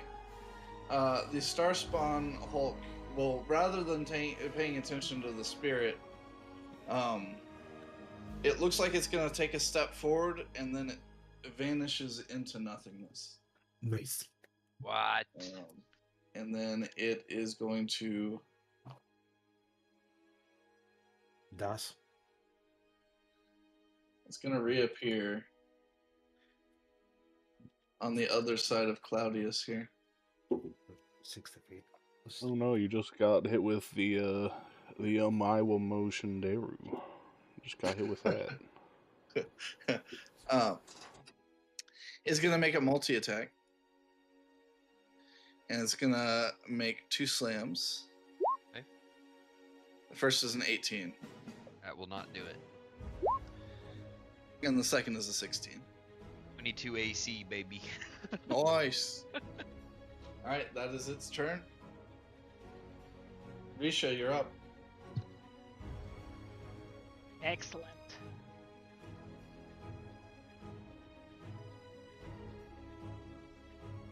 Moving up to it is 35. It's Bollocks.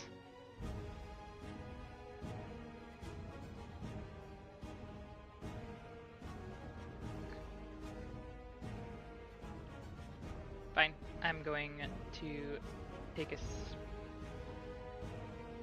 I can't move up to it all the way in one go, I am going to take a dash and get within 10 feet of my ally so that he is in my aura. Oh, yeah. Nice. Yeah. Oh, are you a paladin? I'm a paladin, baby! Let's go! And I'm gonna hit this thing with a compel duel. Nice. You're fighting me, sucker. Paladins are the correct thing to fight Eldritch Horrors with. Alright, wisdom save. We've already established that it's not too great at those. Well, actually, it's its best save, but... Well, at That's 20. most unfortunate. Yeah. Well, that's a bonus action, so you still get your action. Nope, because I had to sprint to get all the way up to it. Oh, okay. Well, you're in range now. Yeah. Alright, Unless I next can- up is not Orin. Sorry, go ahead. I was about to say, unless I can use my second attack to attack, it's not happening. No, the action is the full, like, dash is the full action. Unless you're a Yeah. rogue with, what's it called, feature. Yeah. Action. Alright, a boogaboo Ooh. is going to, first off, this is not great for Nazarin. Oh, I'm fine. You got anything that, like, you got some, like, crazy rogue tricks that might come into play? I'm not a rogue. Oh, you're not a rogue, you're a warlock. Oh, that's unfortunate. Okay. Got Well, any fantastic sure- warlock tricks? I'm sure you got maybe, like, a reaction that you can use. We'll see. Nope. None of that. I'm like, what do you want me to do here? Okay. Well, this guy is gonna appear out of midair, and he's gonna make a multi-attack on you. Okay. And for his first attack, he's gonna have advantage. Oh, that's fine. You know. Whatever. 17. My armor class is 17.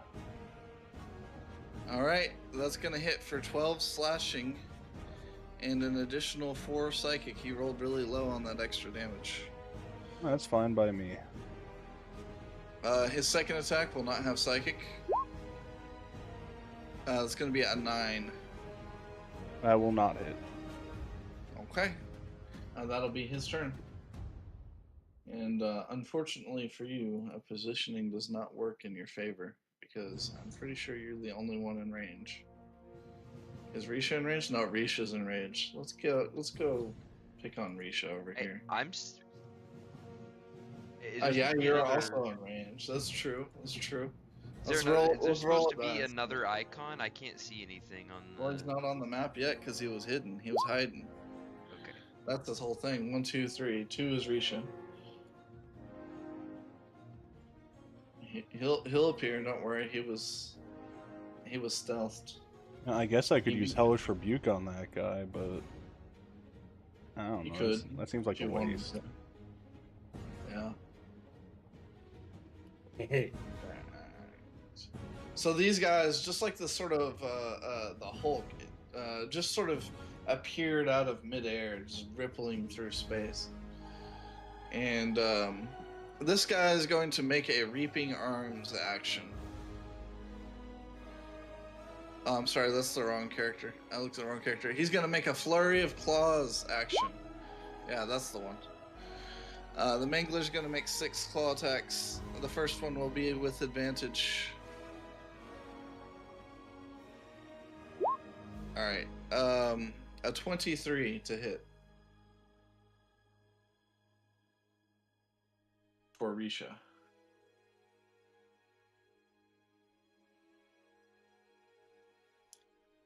Is the silence I'm hearing actual Hello? silence or Hello? okay. Yes. Okay. 23 to I hit. said 23 missed. 23 misses. Okay. Next attack. A 24. If it meets, it beats. All right. 24. This does not have the psychic damage because it did not have advantage. So just 7. Just 7. Attack 3, 17. Miss. 21, Miss. 13, Miss. and 17. Okay.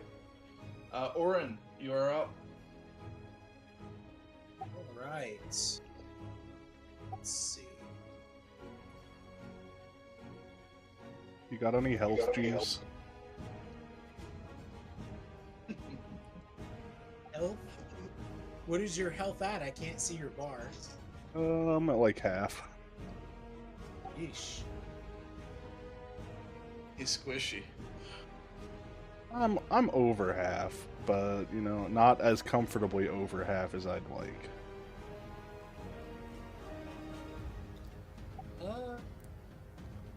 Look, my entire build is dependent on my hex being on the thing I'm fighting, okay? And that's not on what you're fighting. Not at the moment. I can change it on my own turn, but... Put me in a tight spot here, you know.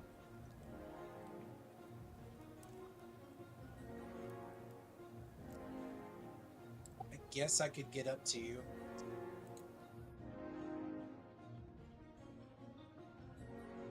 Yeah, I'll run up and I will use Cure Wounds.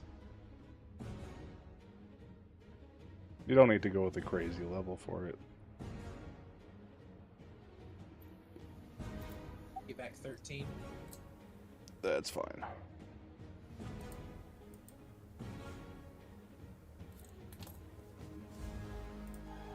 And then I'm going to use my bonus action to use a Broad Inspiration.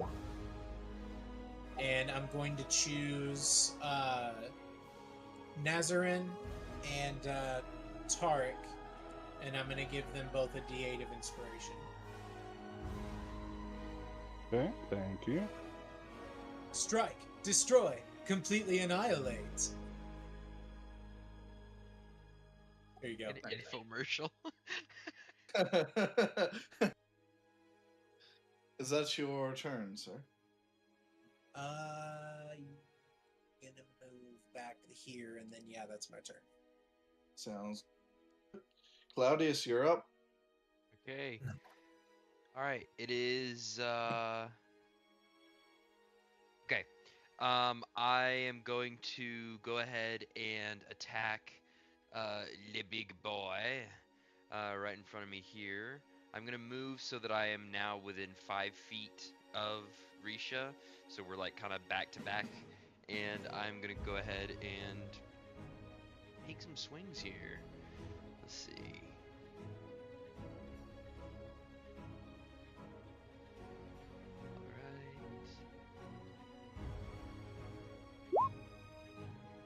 Alright. Oh, sorry, that was damage. My bad. Hold on. There's an 11, or is that a 16? Oh, 16, and then it rolled damage automatically. Does a 16 hit? does hit, yes. Does hit? Alright, so that's 11 damage. I'm gonna go ahead and do a... Is it 18 hit? 18 hits. That'll be another 10, and I'll... Fuck it, I'll go ahead and action surge. And we'll do another 2 attacks. Okay, let's see him. 22 to hit, 10 damage. That hit? 12 to hit, probably not. 12 does hit. 12 hits, all right. He's a big So guy. Big we're boy. gonna call Big guy. that's a nice even 40 damage for you there. He is bloodied. Ooh. Do any of you have a dagger you could put in this thing as a bonus action for your offhand? I use a shield, unfortunately, so I don't think I can. If somebody can put a dagger in its back, I can cast heat metal on that, and that'll make this go a lot faster. Not a bad idea. Alright, is that your turn, Claudius? That I believe is Do you my have a bonus turn. action? That's the thing. I made a level 10 character and I thought I would have more action economy, but I just don't. Yeah, I don't same. really have any bonus actions. It depends on your subclass. All right, Nazarin, you're up. All right, gonna move a little bit this way. You're evoking an attack of opportunity. Is that what's happening?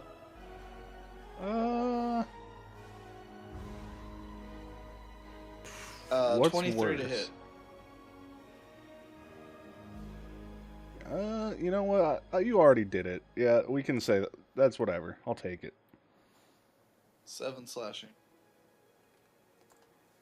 It's not ideal, but you know. Probably not Okay. great to be in melee of those things. No, especially not without my hex. So I suppose I'll That move a guy little still bit has further his, down this way. That guy's still got his flurry of claws too. Yeah, I'm gonna cast Wall of Light Okay. on post the spell that description. line. Shimmering wall light, which is okay. When the wall appears, each creature must make a con save.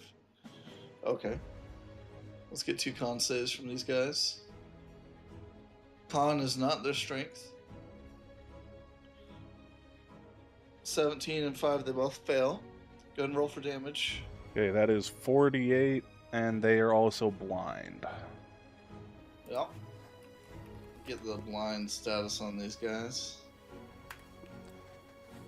Oh, that's low damage for it, but whatever. That lingers there for a minute. 10 minutes. Okay. Well, I don't think the combat will last that long. Probably I hope. not. Alright, that's your action. Got a bonus action for us? Do I have a bonus action that I can use?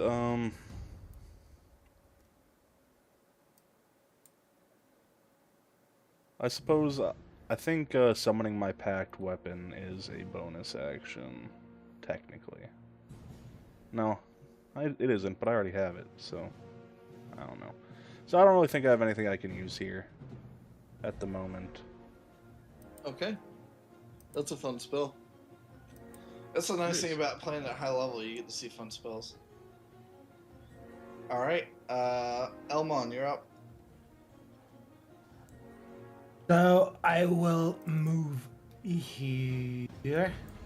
I'm gonna cast Scorching Ray to the 2 smaller ones. I'm gonna cast it to level 4. So I'm gonna have 4 rays and I'm gonna split them 2 and 2. Don't worry about me. So yeah, I'm gonna have to roll 4. The 2 first are for the bottom one, and the other 2 will be for the top one. Okay. Level 4. What? 20. That's the first one. Damn, that hits. That's the second one.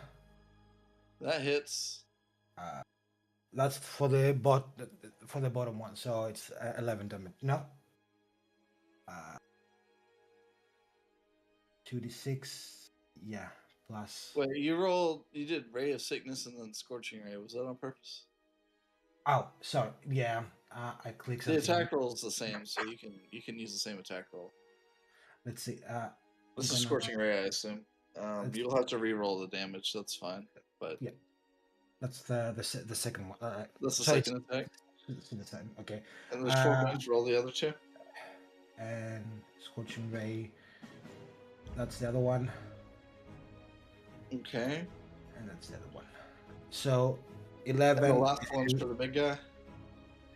No. 11 for this one. And 12 for the upper one. Yeah. And then for my bonus action, I'm gonna cast Misty Spell, and I'm gonna teleport here. Okay. That's my. Hey, wait! You saw me measuring distances, and you're like, "I'm No. That's. I was gonna do it regardless. That's why I moved. Fair enough. Okay. The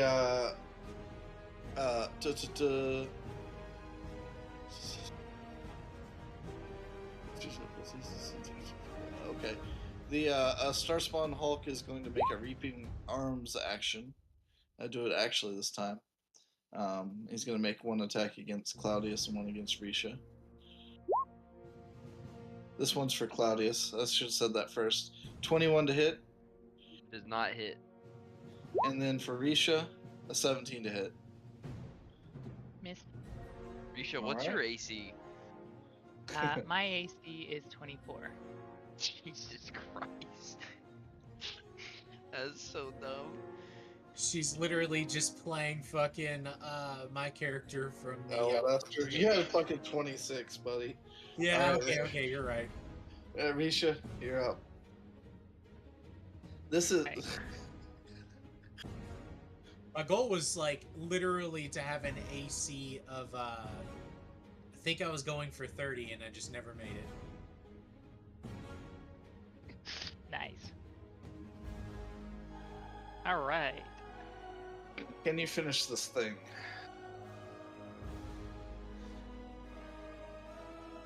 It's a distinct possibility. Let's stab it. I mean, slash it. Slash it. I've got a Slash. Athlax. And then I slash. Is this the range of a fireball? Yep. I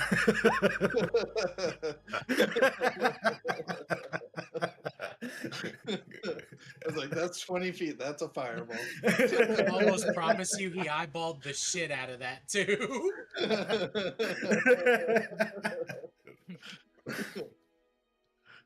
All right, 15 hits. What's the one there? I'm trying to figure that out. 1d10. Oh, I think that's your damage if you roll two-handed. So it's the 14. Okay. Okay. Hold on. I think I've got a plus on that from something. By the way, Claudius, did you forget to give yourself a +2 weapon? Oh yes, I get a +2 because I have dueling. No, I have +2. I use a long sword, so it's only a D8 +7 plus, or the +7 includes my +2. Oh, okay. I saw in the name for her attack it was battle axe +2. Oh, Yeah, I so just I get modified settings. I didn't actually drag the item over. Oh, gotcha. Yeah. So I get a +2 because I'm dueling. Oh, well, you should have another +2 from the magic weapon. It's not in It's there. It's a about +2 seven. battle axe. I'm seeing 1d8 plus strength of 7. You have a +7 to strength? Jeez. Yeah, and then I've got 2 magic, the and then you need the additional +2, so it's missing 2. That should be 16 slashing. You have a belt that's of your fire giant strength? yeah. I have Yeah. belt of giant strength. Yeah. That's right. Magic bonus. First attack. What else you got Alright. for us? Oh, I'm going. Yeah. I'm gonna throw a divine smite on that. Oh, nice. Alright. Let's see the damage. I assume you're casting at a specific level. Yep. I'm going to hit it with a second level divine smite. So that'll be 3d8, I think. Let's see the Yeah. damage. Wait, 14. 14. Alright, he's just barely hanging on. And now I'm going to do my second attack. Alright. That does it. Describe for us what it looks like as you finish off this Star Spawn's Hulk. I am going to do one big slash right across the stomach, opening it up, its guts spilling out. And then I'm going to do my second slash straight up and basically open it up and open up the rest of its rib cage. All right.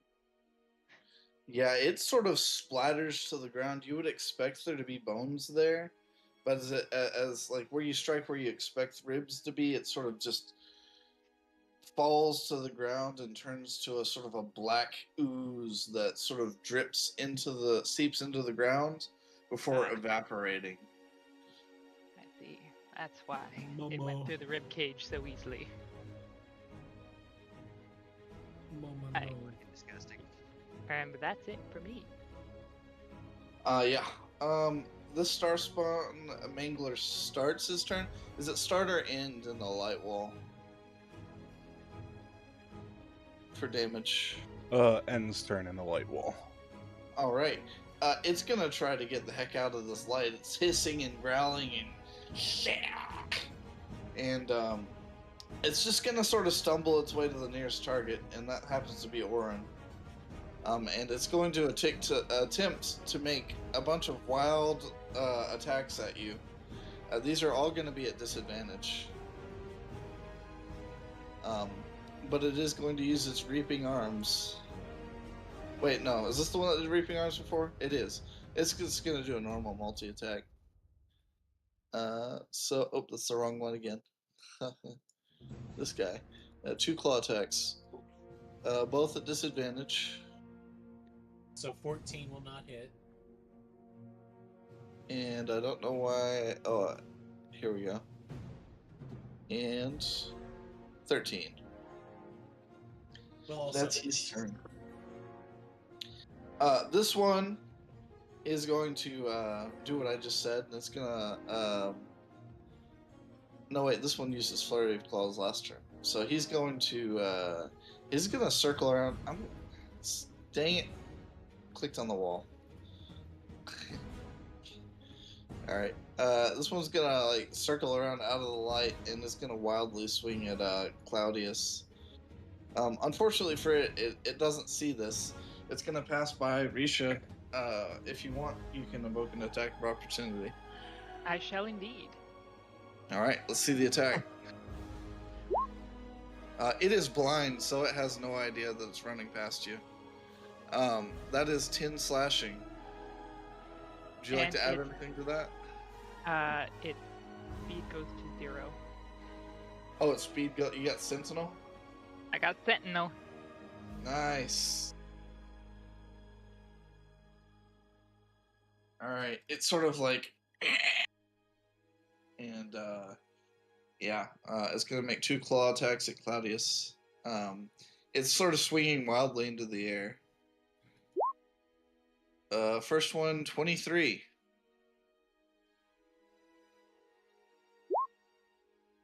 And a 9.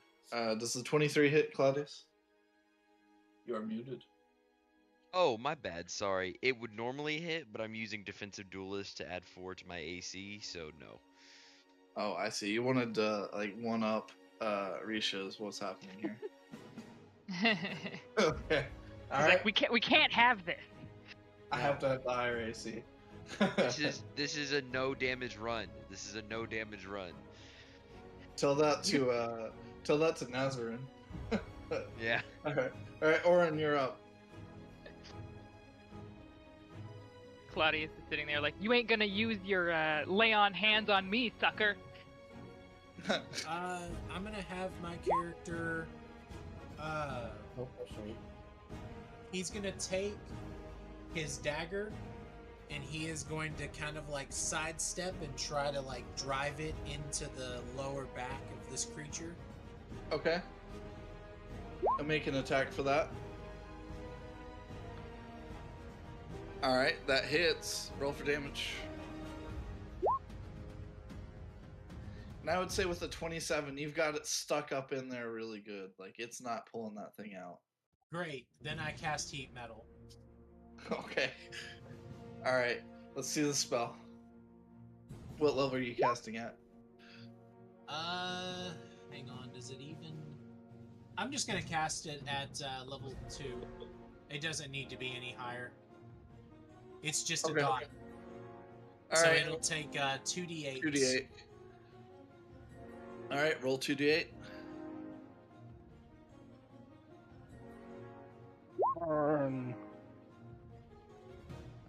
gonna take 6.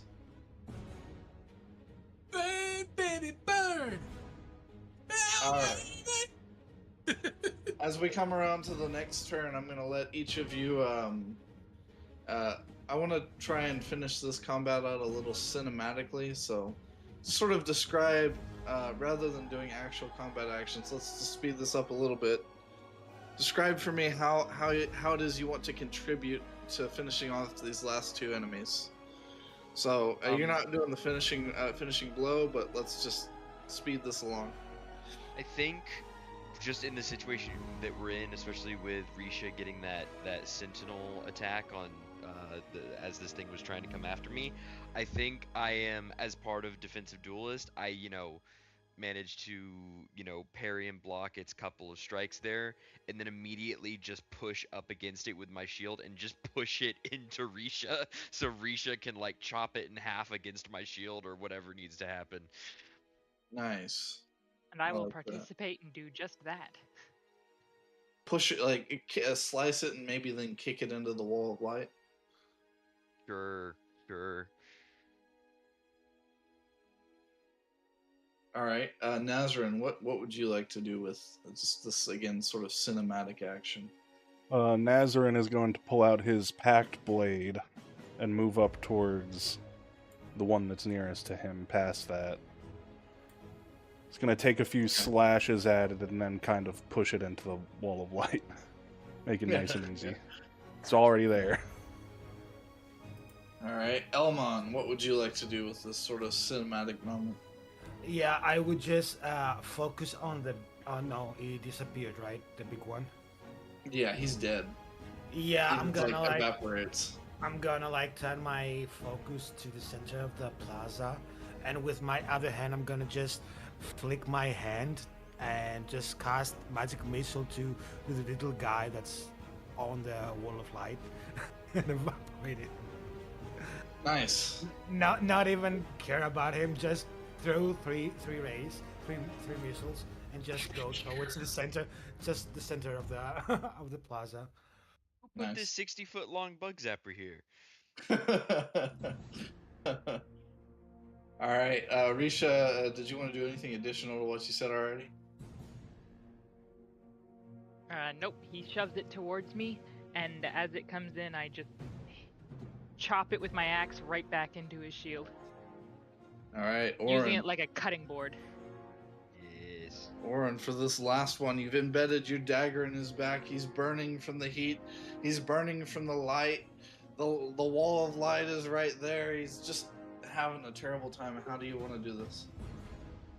I'm just gonna use Magecraft to have the stone under him levitate him and the stone up so that he trips. And then I'll just use his distraction to walk away, fixing my hair as he burns. He's just like flailing on the ground like... I don't want him to come after me, and my hair looks awful after all this heat. After a few moments of like it flailing on the ground, burning, it just like poofs and turns into a pool of black ichor before evaporating into the air. The other one does the same. That is combat.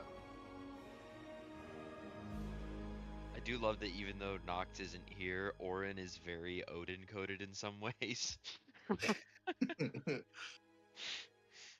Thank you. Yep. And I think that's where we'll take a quick mid-session break. So we'll come back in 8 minutes. Okay. Okay.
Sorry, a lot of setup for this one, but I hope y'all are enjoying it.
I don't know if y'all can hear him, but Nico wanted me to let you know meow.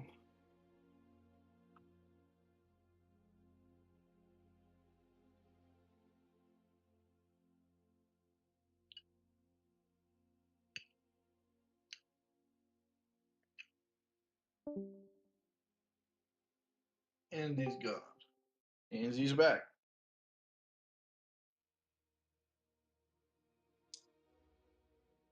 But he is muted.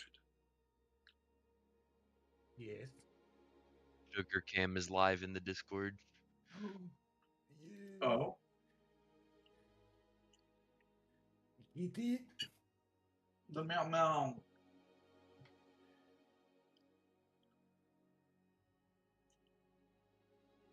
I appreciate this. Yes. You gotta become a Twitch streamer now. You got cat cam going on. I know. Like, what am I doing? I should be turning this into monetary gain. You're wasting your potential. Mm-hmm. Sugar, we're gonna monetize you, girl.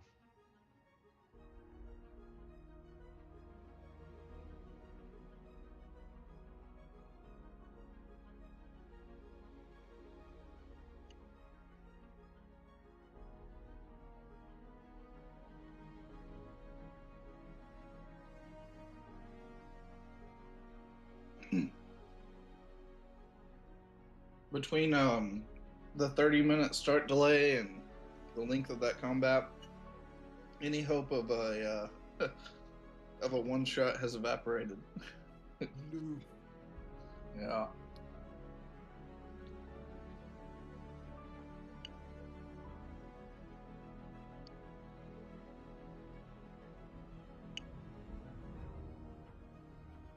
I had thought about, like, if you didn't finish in time, the world would just end and you were too late. I like that.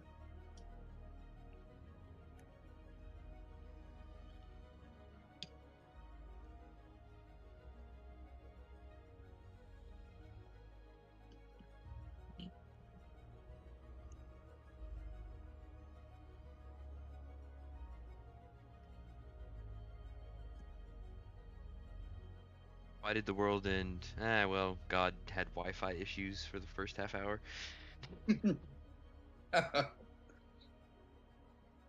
Yeah, I think that wouldn't be fair in this case. That was my original plan before the internet was the issue. Internet's always the issue. I don't know. The rest of the session is basically like, how quickly can you guys make about 20 skill checks? There you go. Man, I am not going to be much help in that area. My skills are honestly god awful. You chose to build your character around the one combat encounter, and it helped. Exactly. Literally everything is a dump stat except for like my physical abilities. Like I have +1 intelligence, +1 wisdom, and -1 charisma. I'm useless. Meanwhile, I'm just looking at my jack of all trades with a thumbs up. Hey, there you go, man. You gotta carry us in the second half here. But that was the whole point behind this guy, is that in a world where like everybody can do magic and everybody's got like brainiac stuff, you gotta have one guy that's just pointy things only. The muscle. You know? The muscle. Yep. Well, like Tally pointed out, who knows what you're going to find on the other side? Could have an astral dreadnought waiting for you. I was gonna say, based off what we're seeing right here, it seems like things from elsewhere don't generally, they're not necessarily friendly.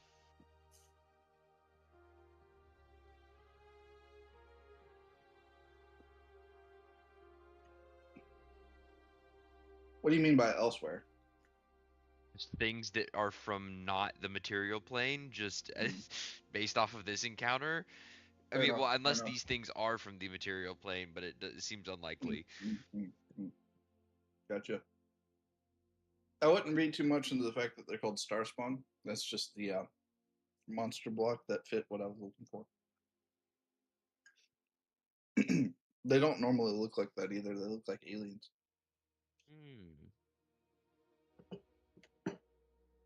Hulk is a terrifying word to me. Aliens. Yeah. It's not the highest level Star Spawn either. It's such an ominous way to describe a creature, a Hulk. Like any like Umber Hulk, Star Hulk, anything that has Hulk after it is kind of awful. Okay, it is top of the hour. Let's do a quick roll call. Felix, you there? Yes. Forged? Niet. Lane, you speaking? Goose, you there? Yep. And Tally, you there? Hello. Okay. We continue. Oh, yeah, cat cam. As the combat sort of dies down and it becomes clear that things are safe once more,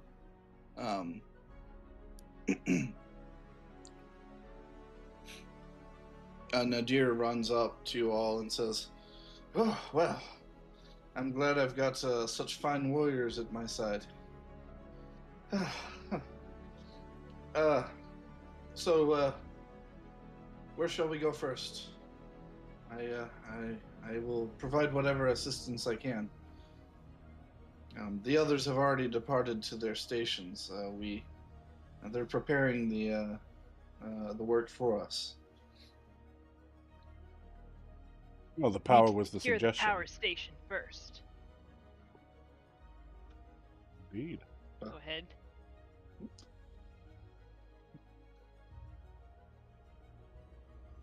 Well, if you're both in agreement, then perhaps that is our place to be then. Right, we'll need to head beneath the ground into the tunnels below. There's an access hatch nearby,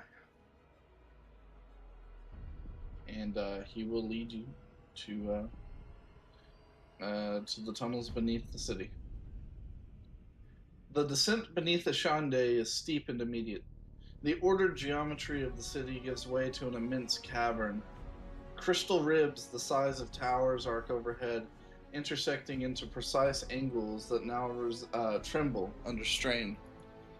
Let me turn the volume down just a little bit.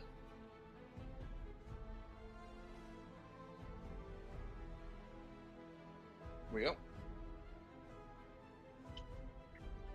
Light moves through them in surges, no longer controlled. Somewhere above the city still stands. Down here, it is already failing. Amunet Sarek does not slow as he moves ahead of you. The lattice is losing coherence. We are past the point of correction. Now we must decide which systems fail. And we must stabilize 3 of the crystal lattice nodes and determine which parts of the city to cut off. It is not an easy decision we must make. That is why it will be one of the most important. He nods. Well, first we should decide which districts to keep online. Of the 3 choices, we have the Scholars' Quarter, where the archive and knowledge centers are held.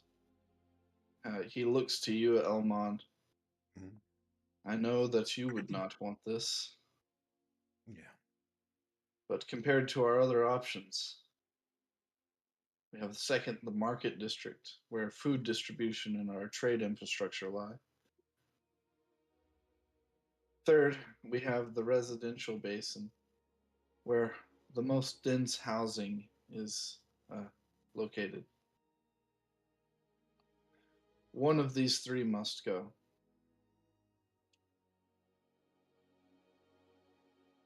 Must go as in cut off when we move, or must go as in has to do without power for a while? He shakes his head and says, well, for certain, we can't power it while we transport. And I'm afraid that it might not... Well, it might be permanent. I don't know that we will have the flexibility in the system after the transportation for us to repower it. It depends on how stable the system is, if it holds up. Well, I suggest the marketplace. The place of trade, yes. However, worst comes to worst, there are other ways of creating light. At least we keep the residences online and the scholars can have power while they can work out more ways to solve that issue. If we cut off the scholars, we might cut off a solution that may prove itself down the line. If we cut off the markets, it'll be inconvenient, but I foresee it as causing the least issues. He nods. But it will add strain to biogenesis. What you do there will then be even more important. It would be the benefit of keeping the Scholars' Ward.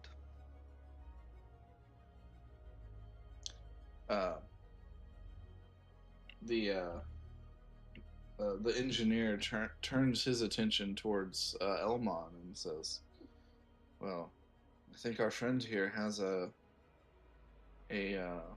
direct connection to this place.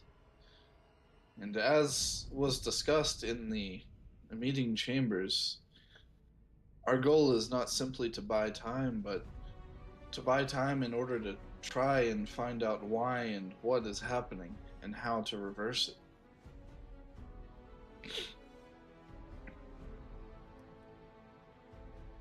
I don't understand exactly how we're planning to try and gather information on what is happening here when we're about to leave the actual plane that we currently reside on. He Elmond, scratches his chin in response to that. Go ahead. Elmond, my old friend, I understand you are connected to that place, but I. It has always been my focus on trying to think of things that are going to benefit the people of this city immediately. What we are going to need in the coming days, should this plan even work in the first place. Anything that we can have that can help us to keep us necessary survival functions operational for the time, I think has to take a priority.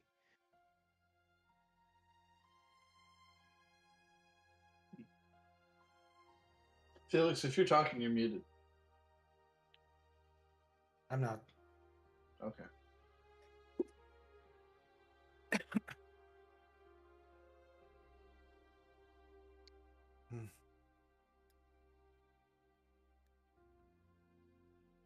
We can handle the brunt, don't you all think?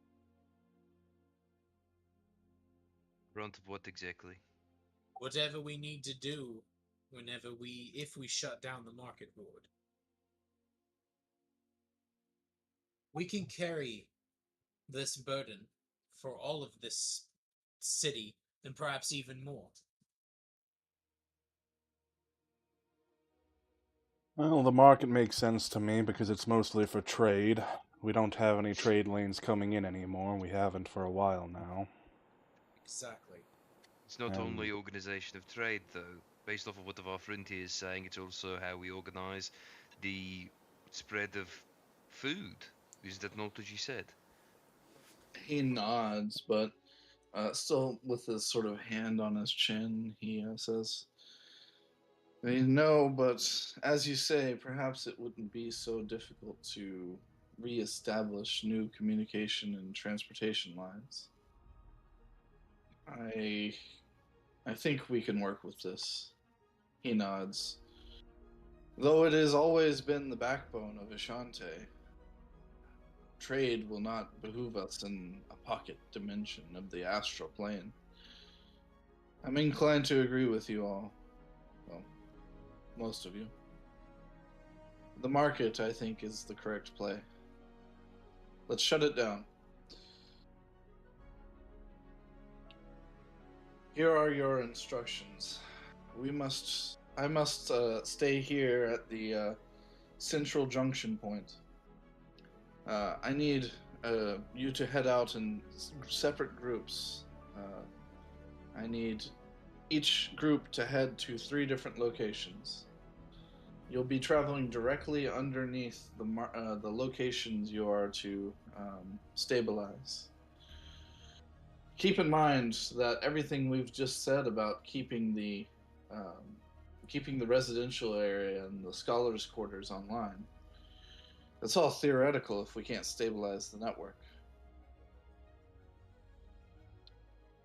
It should be easier to shut down the market district. So whoever is less confident in their skills, I would suggest go there. And to the other quarters where we need to ensure success. Whoever is most skilled. We will need to time these changes in the network together. It must be done at the same time. For that reason, I have prepared these, and he will hand each of you a linked what do you call the Sending communication Sending stone? sending Or stone. Yeah, he'll hand each of you a linked sending stone.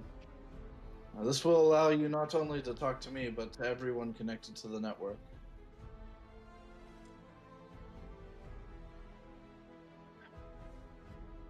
Right. Are there any questions? How are we gonna split these groups? Risha, I think you and I need to split up. I think we need to accompany less combatively inclined Dirty friends. individuals. Yes. I'm happy to accompany Elmon or Nazrin. you think it will encounter resistances in the Well, I don't archive? think we were necessarily expecting to have to fight beasts and creatures in the courtyard, and yet there we were, so I don't think we can make any assumptions now. Well, I figure I can handle the marketplace by myself. I'm pretty good at getting away. Good enough.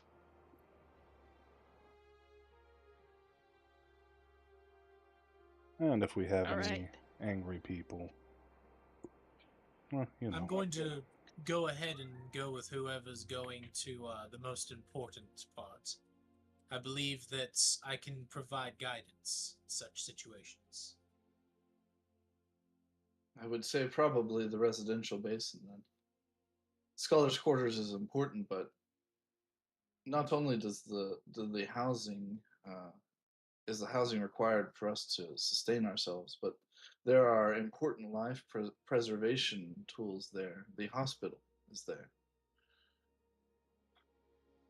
Wouldn't do they have the knowledge required to handle the complexity of the tasks that are being set out before us?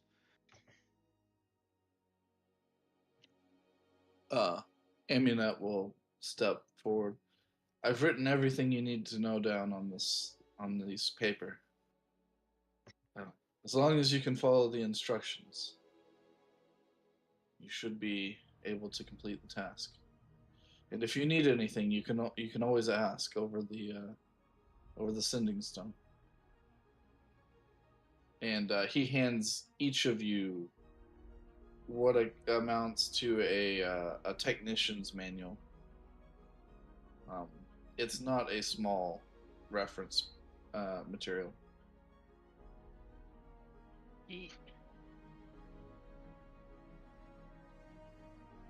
Time is of the essence, people. Let's move. Right, I will accompany Elman. Great.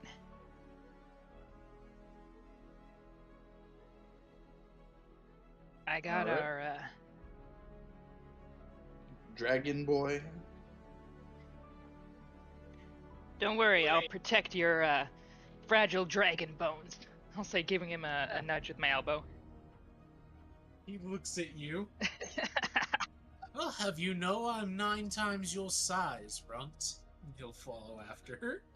Not like this, you ain't.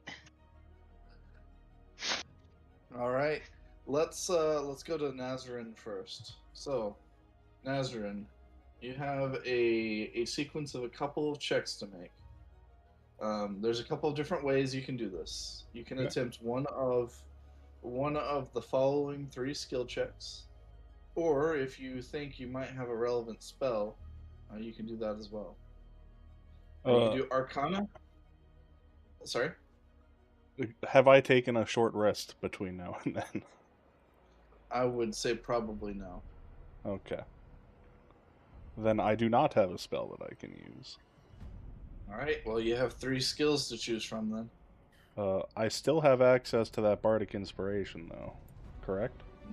That could help. Yep. That should still be up. It's not been an hour yet. Okay. So Arcana. How long does bardic inspiration last? I think it's actually more than an hour. I think it's like a day or 8 hours or something. Yeah, it is. You'll have it until you use it. It's a D8. Okay. All right. So you've got Arcana, Investigation, or Athletics are your 3 options. Oh, it ain't gonna be athletics. Arcana to attempt to realign the harmonic flow.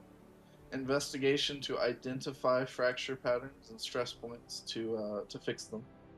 And Athletics to physically reposition shifting crystal segments to jury rig the system. To confirm, am I with his party or no? No, he went by himself. You are with Risha. You're with me, sucker. Okay, I guess I'll go with Arcana. Arcana. Let's see what you got. A 19 without the bardic inspiration. A 19 is a success. And because you're just shutting the system off, that's all we need from you. Alright, I am going to slink away. after that. No boogaboos bother you. All right. He is bugaboo-less. Next up, we have Orand and Risha. You're presented with the same scenario. You have 3 skill checks: Arcana to realign the harmonic flow, Investigation to identify fracture patterns and stress points, or Athletics to physically reposition the crystal to jury rig the system. I got Alternatively, if you got a spell, you could use that.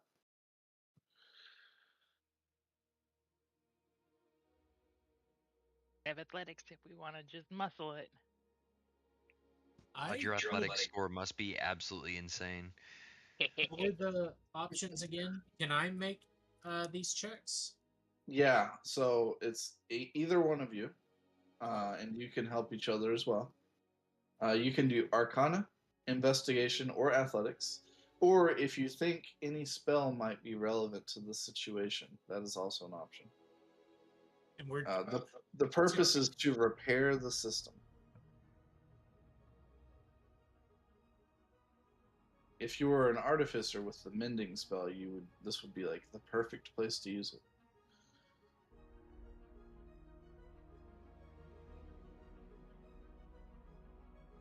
Well, I'm not an artificer, but I do have a plus 12 to athletics.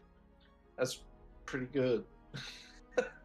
Gentlemen, I may not have a brain, but I have an idea. But I got these guns. What is it made out of? It's like you know the giant crystals beneath Mirrodin? Oh, so it's a crystal. It's like crystal structure, yeah. Okay, that's the only reason I was wondering.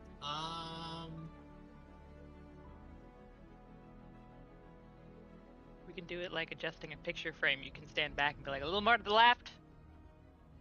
More right. The most important thing is that magic can flow through the crystal. It flows like circuits. Okay, do that one more time. What are the options? I'm sorry. Arcana, Investigation, and Athletics. And Risha has a plus 12 to Athletics. Okay, I'm gonna put Guidance on Risha then. Okay. Risha, let's see the roll. 30. A 30. A 30 is your first success.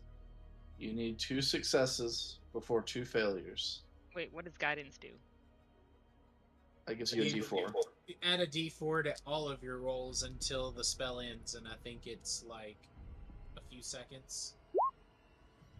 But I can just keep putting it on you. Yeah, it's a cantrip. You keep casting it. All right. You didn't need to roll the 1. It was a 30. 31. But, okay. All right. That's your first success. Do you want to try the same thing again for the next one?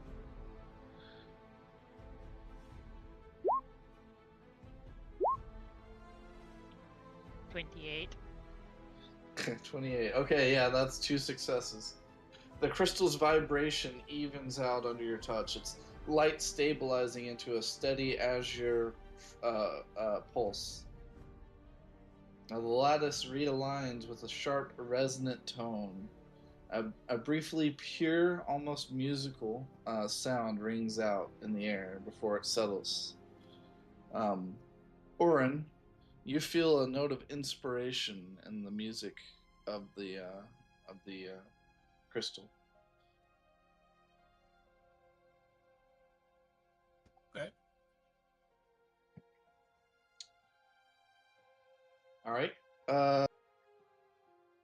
Let's go to Claudius and Elmon. I like how you guys just went down the line. That makes it easy for me. Right. You ready, my old friend? That's rude. Must ensure the power continues to flow to the Scholar's Quarter. You have 3 options. Yes. Plus spells. So you have the 3 the 3 skill options: Arcana, Investigation, Athletics. Or Thinking your Arcana has to be pretty substantial. What's your Arcana Arcana and investigation both are +8. My athletics is +9. I also have 1d4 from Bless. Ah, yes, you should do this. Do you And have any spells that you could use as well? Would have had to have prepared it ahead of time. I have mending. Oh, you have mending? Well, Yeah, I do. you don't even have There to you roll. go. Just use mending. You can just God mend said it. it would work, so Yeah, I do have mending prepared. The node's glow sharpens, its edge becoming clean and defined again instead of blurred and unstable. The surrounding crystal ribs fall back into rhythm, no longer fighting each other for alignment. The power seems to flow to this segment of the network without issue. Your job here is done. The market will prosper again in the new era. so I'm sure it will be fine. Things we're dealing with now are so far outside of my wheelhouse. I mean, I heard stories of the Silver Sea when I was a boy, but do you think do you think this is going to work, Elman? You only have to hope. It's the only tool and the only thing we have right now. If the I'll leave the hope. doubting humanity, it won't work right now. We need the hope.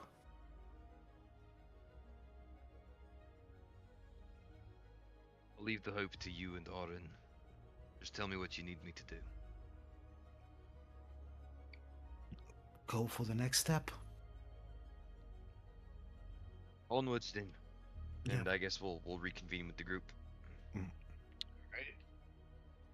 When you return, Nadir is waiting, and he looks like he's been standing around waiting for a minute. And he says, Amunet has left to go check on some other issues deeper in the network. He tells me that we should be good, but well, we have other tasks to deal with. Never mind him. All right, where do we go next? To the biogenesis containment facility or to the gate network? Seems more prominent to go to the bio, wouldn't it? I would agree that the gates do seem like the final step in all this. I think we can wait until we're actually ready to go until we check them. He I would have nods. to agree. Nadir will say, well, if there are those who wish to flee, then this will buy them more time if we have to siphon the last evacuation route. Agreed. Let us be off then.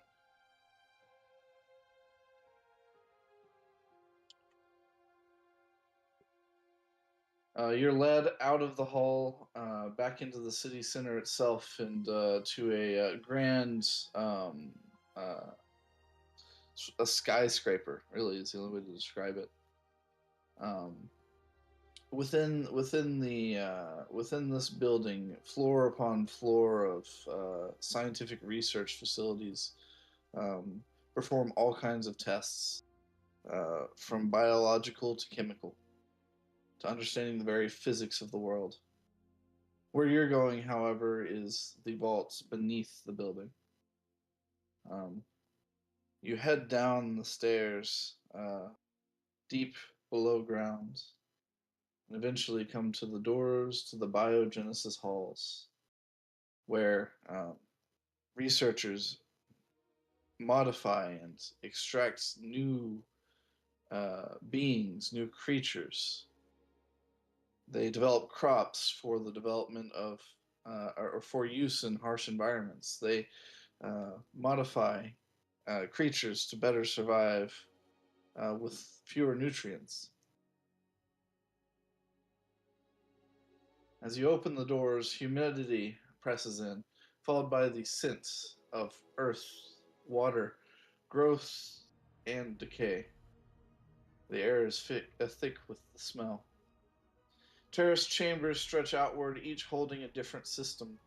Cultivated crops, engineered fauna, self-sustaining microclimates, controlled growth chambers where life is shaped by Magitech engineering, and at the end of the hall, a vault for seeds.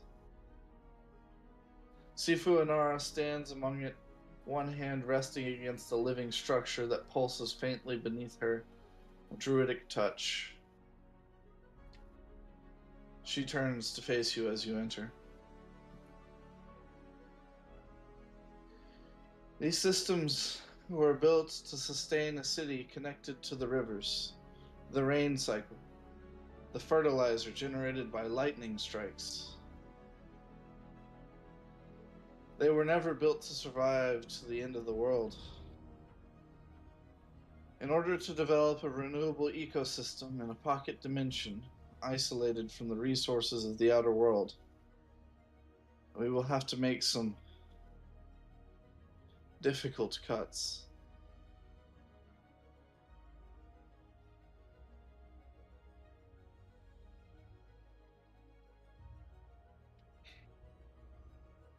She continues.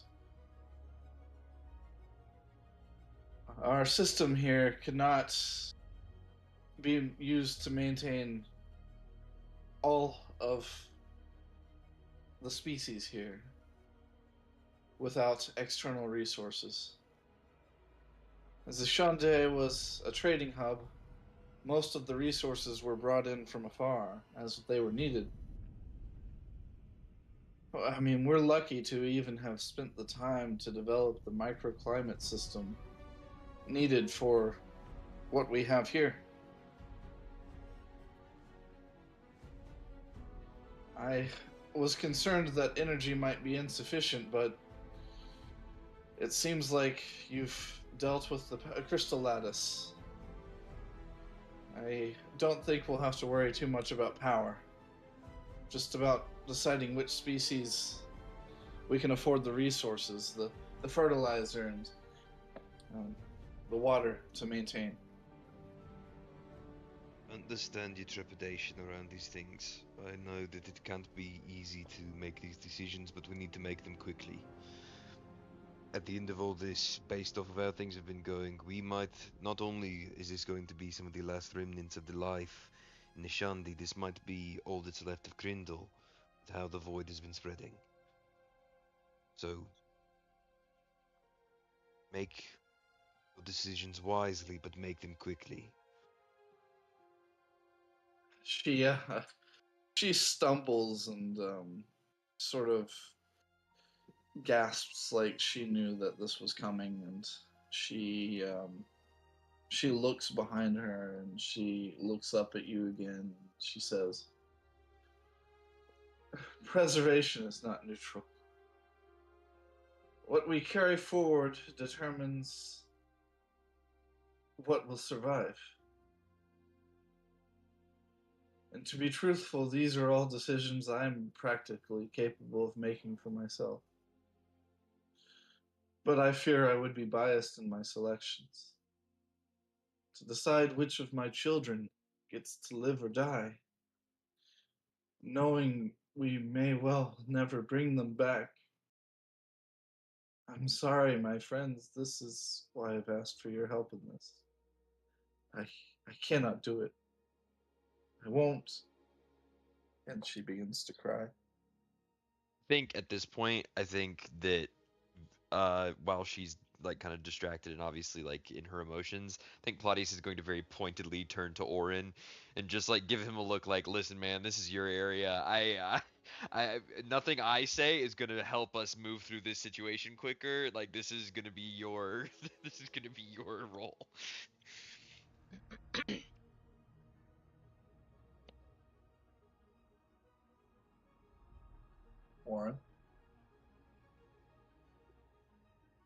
Sorry, I had to step away for 2 seconds. What's going on? We're currently in the biogenesis ward, and the druid who has been tending to the life in this place is having to decide which species to keep or let go of in order for us to have enough resources to, keep things running.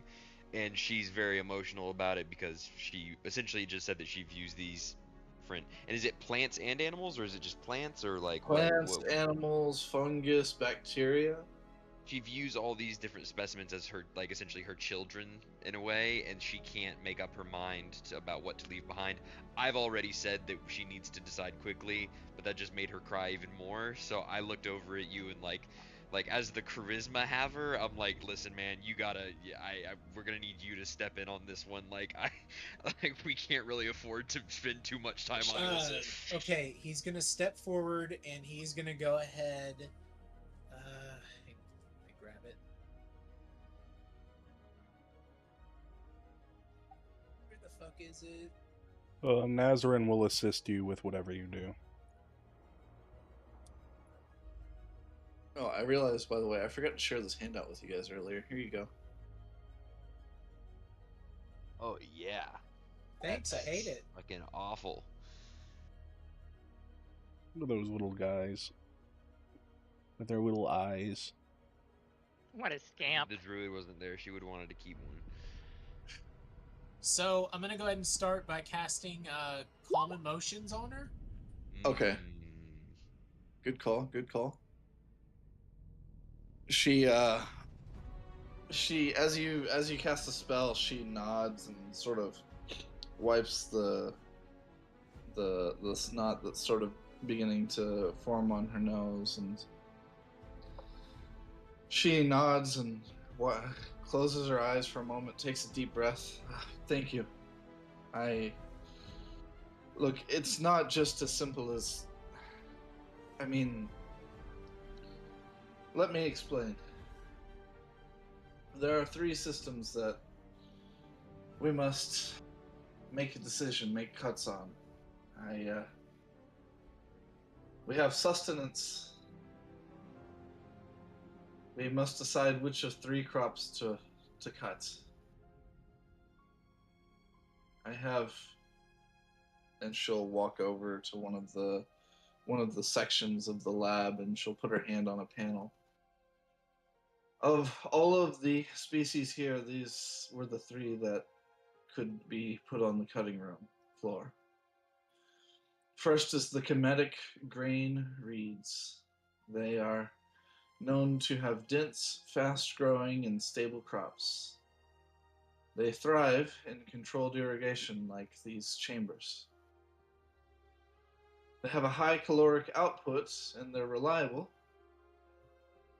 Unfortunately, they are not nutritionally complete.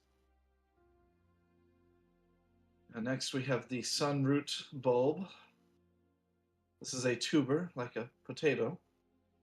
It survives in poor climates and can be stored for long periods of time. But it has an insufficiently slow growth curve. And finally, the azure algae. These magical plants, they convert ambient arcane energy into a vast reserve of nutrition, providing all of the needs that you could have. It requires minimal space and it's infinitely renewable so long as we have the magic. Unfortunately, it risks contamination. And if it were to get out of its vats, it could destroy all of the other crops or lead to infection in the animals. These are the 3 species that I must choose between. The algae Yeah, is one- nutritionally complete. She nods. It provides all of our core nutritional needs, plus all of the macro and micronutrients. How confident are you in your containment methods? She looks at the sort of magitech lights above her, and she says, well, with your work in the lattice network, I think we should be safe.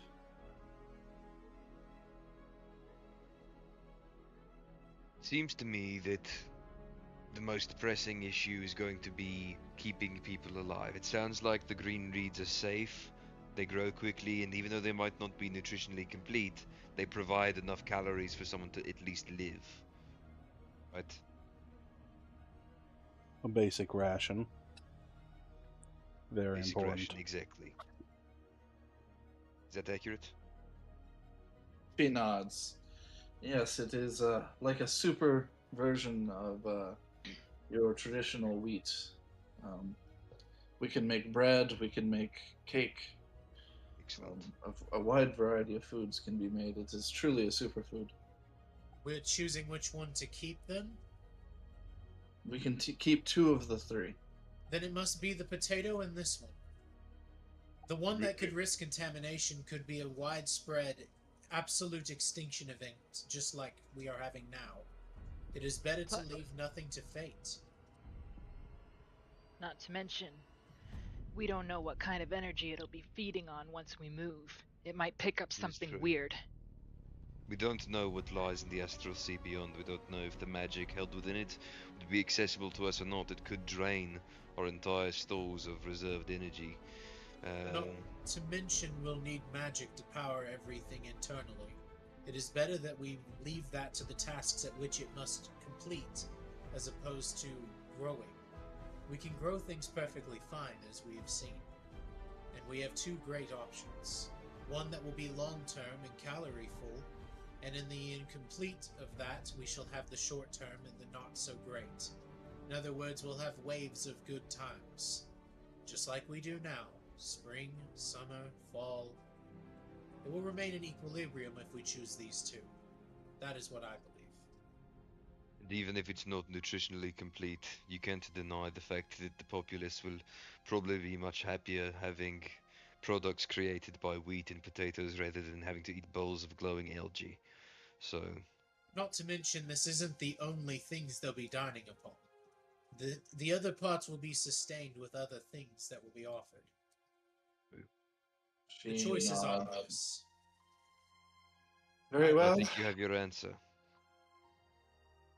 Then we move to the next system. Here we have the adaptive biogenesis systems. These are species which can help us to adapt to unknown and dangerous new environments. First, we have the mirror glass vine. This reflective plant is capable of redirecting energy. It can be used to stabilize and improve our lattice system. It gives us a renewable form of crystalline energy. While not as potent as the real thing that you would pull from the mines, it is a renewable source of power. Unfortunately, as any vine, it has the risk of overgrowth in dominating an ecosystem. If its containment were to be broken, it could well take over the entirety of the city. Next, we have the chrysalis swarm insect. It is known for its rapid life cycle and its great capacity for adaptation. It will quickly evolve to any new conditions, and like any insect, it can be used to help pollinate and to help grow our plants. The only concern is, due to its fast adaptation, the types of mutations it might undergo are unpredictable. Finally, we have the pulseback lizard. This being, like the vines, can be used to absorb and redistribute magical energy. Its most useful use case would be in dampening any environmental fluctuations, any radiant energy from the astral plane could be dampened, we wouldn't have to worry about the stability of our infrastructure. Unfortunately, it is also a very aggressive species and is known to act out under stress.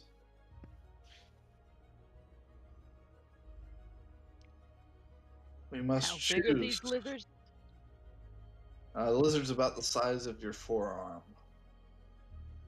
Pretty Well, decent maybe sized not. lizard. Maybe not Risha's forearm. Say Nazarin's forearm. I'm pretty sure Nazarin's the smallest one. That sounds about right. He's pretty tiny.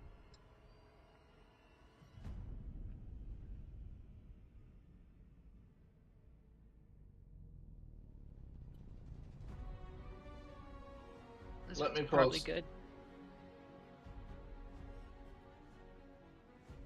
Let It's me a couple post. bites, it builds character. I just feel that the lizards need extra care compared to the vines. I don't know. We have the right personnel for that.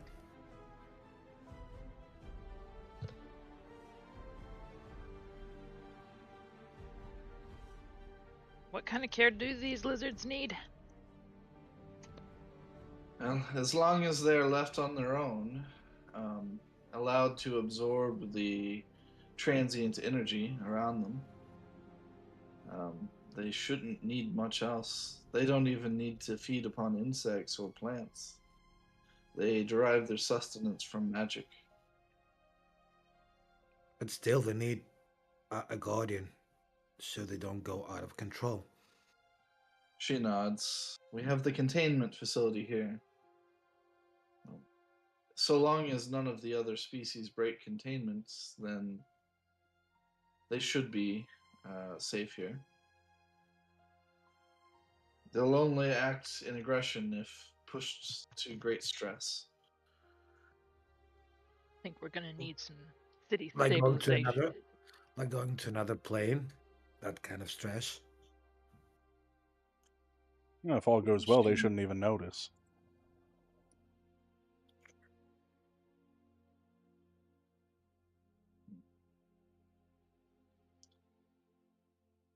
Well, take some time to think on this. I will prepare the next scenario, and she looks especially sad as she heads over to the third subsystem. I'm thinking the bugs are probably the most unstable element we've got going on. Yeah, I'm Think thinking about it. that way too. Not to mention they're bugs. And honestly, I think we could do with less of those in a pocket dimension. They sort of sound like pests. That'll get out of hand pretty quick in a tiny little space. But then again, all of 3 of these do. Why don't we just pitch all 3 of these and then we'll just save all 3 of the other ones?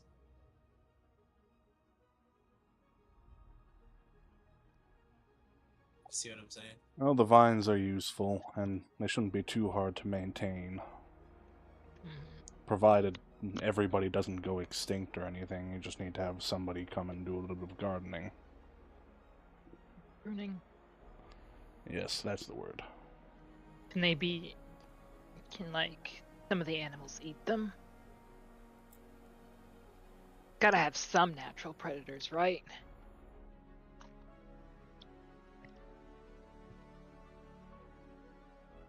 I mean, even then, if we notice that it's getting bad, we can just prune it. It's not like it's gonna destroy everything. I don't know how gardening works. I agree, we should get rid of the pests. Or rather, bugs. My apologies. We could do with less bugs in another plane. It almost sounds like an improvement. I would have to agree with you there. She'll call out from across the room. Oh, go ahead. Oh, right. Did you have more? Go ahead. Can I see the just gonna bugs? Yeah. I flip them off.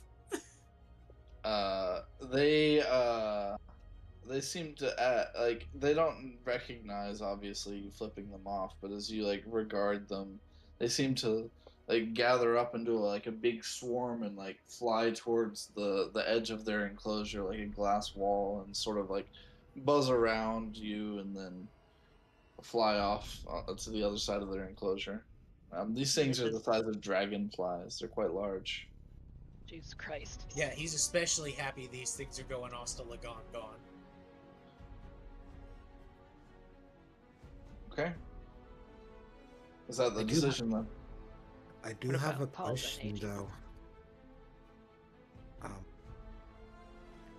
I guess we need to eliminate some of the resources we have right now.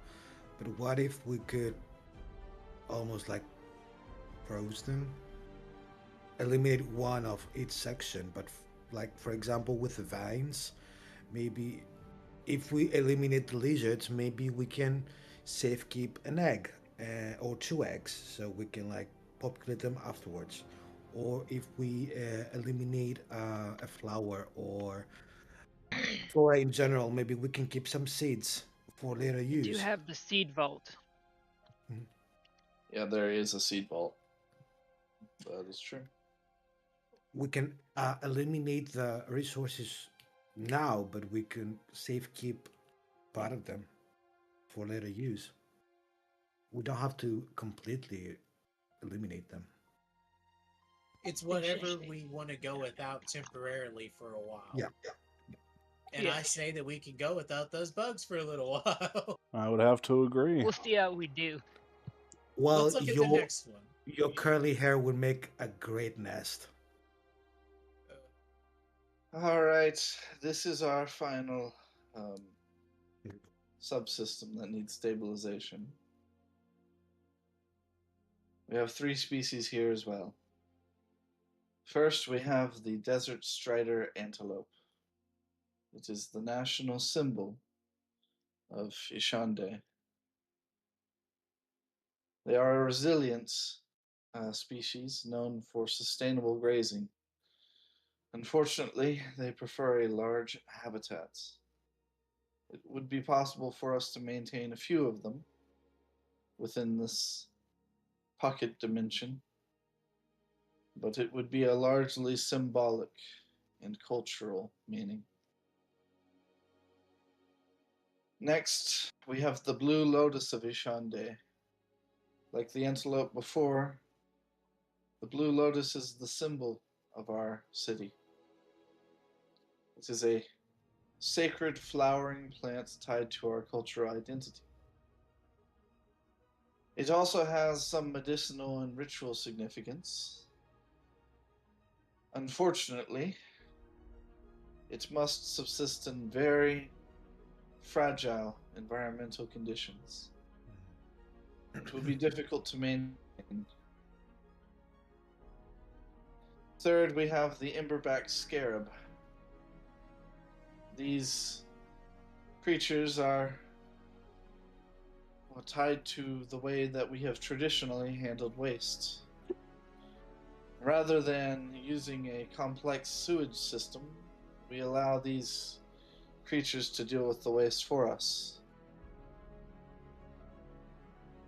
Like the other 2 before, their weakness lies in the difficulty of maintaining the correct temperature. It would not be impossible, or even difficult, to install a replacement sewage system. None of these species are prerequisites for life, but they are tied to our cultural identity.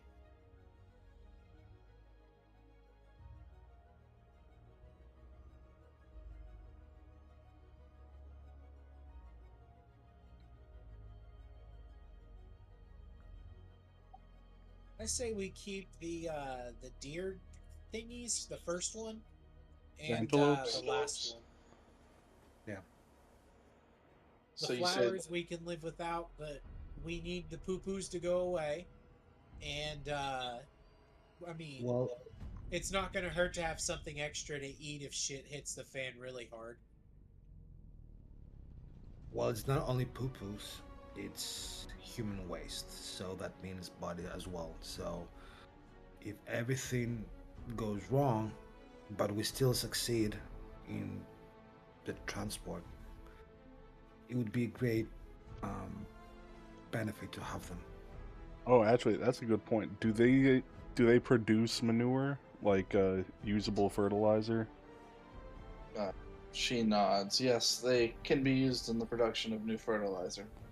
Oh, that's even better then. That supplements our crop growth. I She believe we have nods, a sponsor. and she looks sadly at the lotus of Ishande, but very well. Hello? Hello? Hello. I Jiminy Christmas. Oh, I hello. turn I turn to her Sorry. after seeing her being sad, and I tell her, "Do not worry, because this city, the people are the symbol of the city. This is just a flower. I know it holds significance, but a flower is just a flower. We can name in the new plane. We can name a new flower as a symbol. She The peop nods. the people Why are And the seeds can be preserved for yeah time immemorial. yes. It is not. No, there will be others who are sad as well, but it is a sacrifice that we must make. What were you going to say, Tally?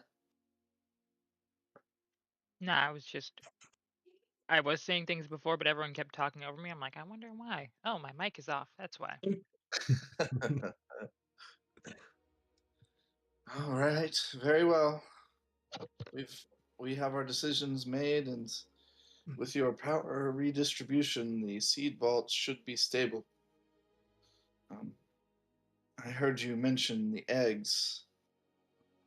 The eggs require refrigeration, which is somewhat more difficult. I have some hope that they will maintain themselves in the transportation, but only time will tell.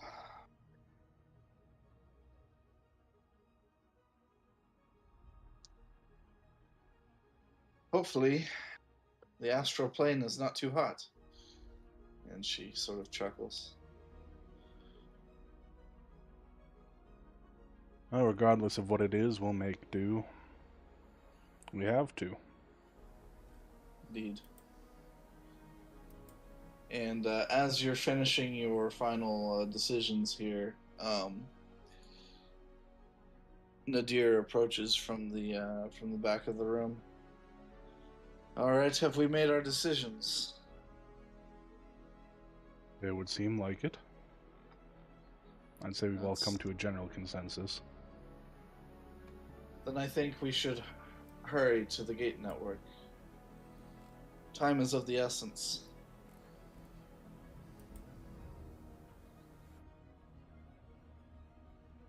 And let us go. Yes, sir.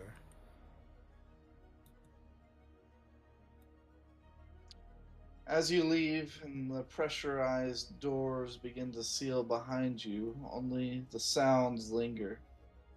Inside, systems shift, some stabilize.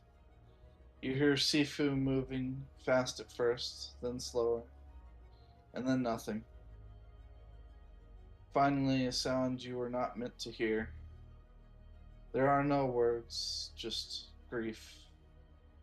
A lonely, mournful cry, like a mother bidding farewell to her children for the final time.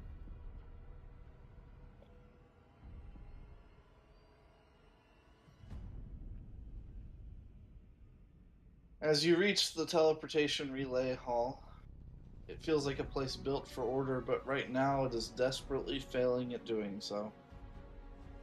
Circular gate frames rise from the floor, each inscribed with clean geometric patterns that now flicker and shift.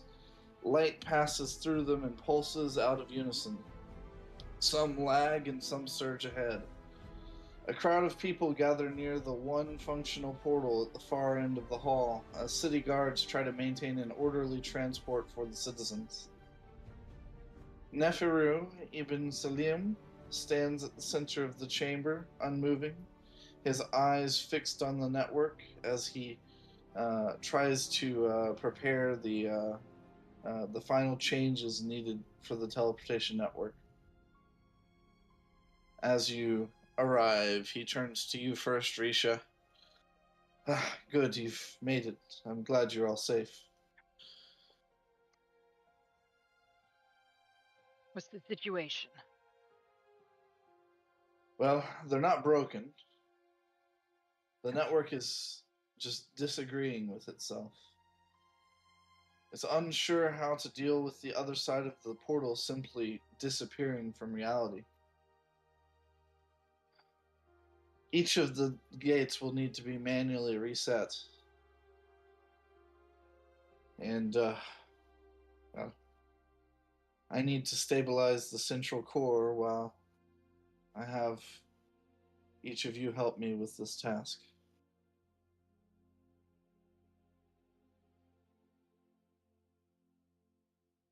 Just tell us what needs to be done. We must spatially align these portals, and he'll gesture to 3 of the portals within this location. We are going to reuse the wards, the arcane sigils, and use them for the purpose of our mass teleportation spell. It is tricky, but it can be done. I've chosen these 3, and he'll note the 3, because as you note, they form a perfect triangle at the center of which we can create a new teleportation circle ritual. And he'll walk to the center of the circle, and you can see I've already begun writing down the sigils. I just need this final work done. Once we align these ports, once this is done, is the actual transference going to be instantaneous, or is there going to be a delay? He shakes his head. No, with this set in place and with the power aligned correctly, you will need to return to the council chambers. The ground beneath the council chambers holds the grand harmonic engine. There you must personally reconnect the engine and repurpose it for this task. Ain't going nowhere if we don't got the power.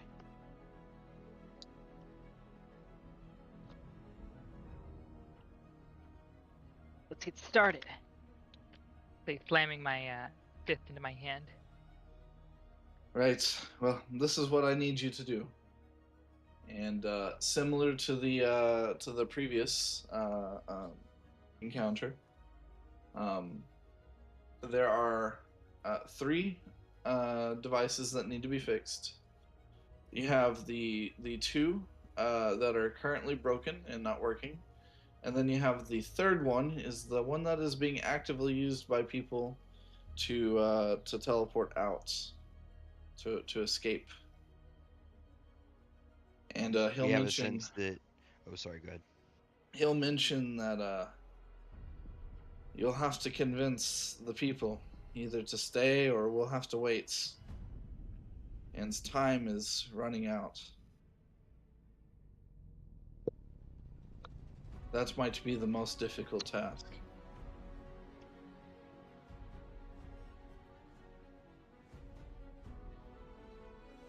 I'm the gate warden, so I think part of that at least falls to me.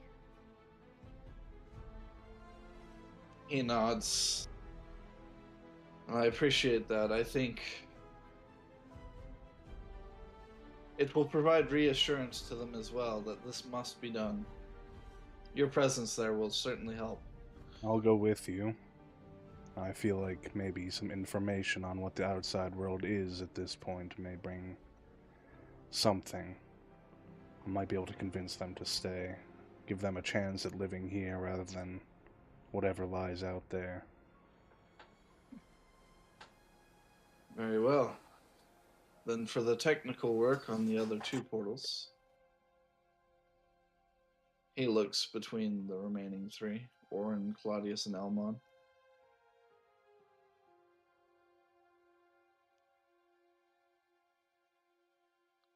I'm Which not of going you to be would like to much come help. forward? I'm not going to be much help with repairs, I'm not going to lie. This is very, very far out of my expertise, but I can help with any physical requirements that might be useful. He nods. Well, perhaps you can help one of your compatriots then. I just essentially provide a help action to someone on the harder check. Yep. What's going to be the skill check? We have three options: Arcana, Investigation, and Perception. Or if you have a spell or spell-like ability that is relevant to teleportation or force, that could be helpful, depending on how used. Yeah, I should definitely just give a help action. Those are all trash for me.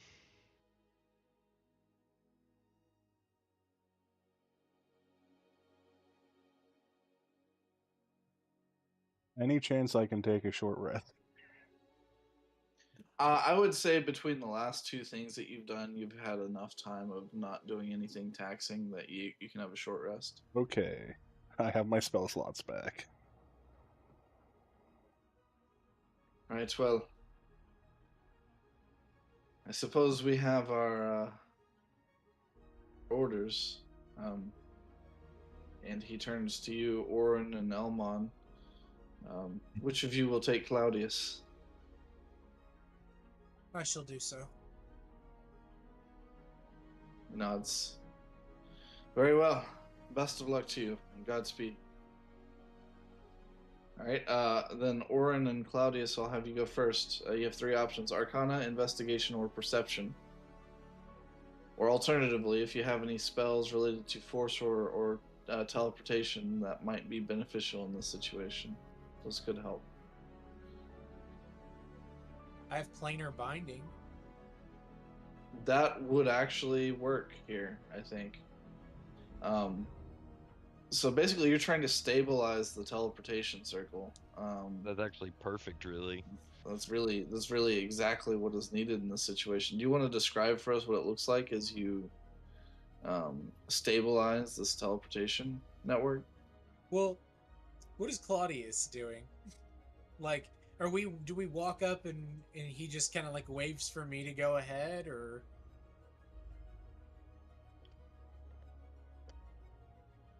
I mean, I mean, given that you're using the spell, it doesn't even sound like you're gonna necessarily actually make a check. So I don't really think I'm like. I think that really what it is that you and I have, after going here, we have discovered that you have a spell to help, and I'm not really gonna be any help.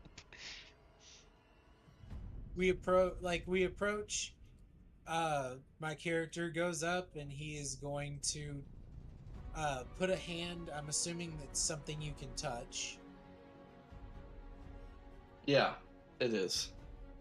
Well, I'll just use planar binding, and you'll see these, like, what would it be? Like wraps, but they look like they're made out of like a purple magic, and they just kind of wrap around the place that we're trying to lock down and stabilize, and it's like it reinforces it. Okay. As you stabilize the gate for just the briefest moment, the gate flickers sharply, and a figure steps through the portal. For a moment, it appears as a normal man, staggering and disoriented as he tries to speak to you.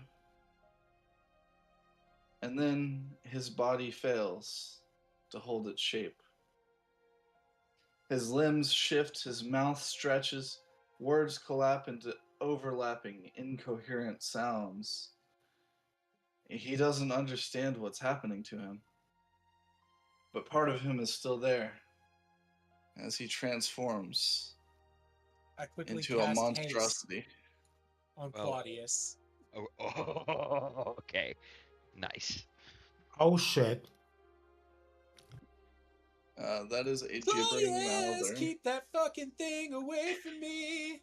No, he looks chill. I'm gonna be honest. Like he kind of looks like a yapper, but Yeah, bro likes to talk, man. Good lord. What that mouth do? All right. Oh god. You one? can throw your. Oh, You guys no. can This throw game of yourselves. Hang On, Hear Me Out.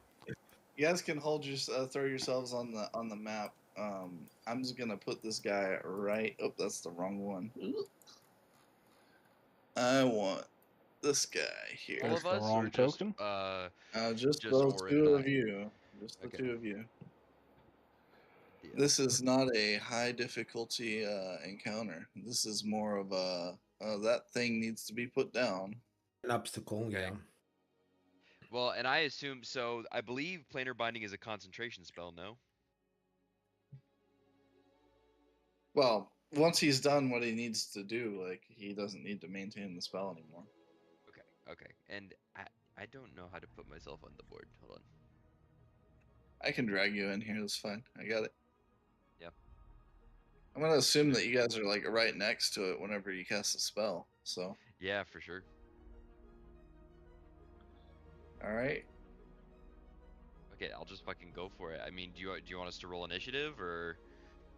No, there's only three of you, so we'll just go in order.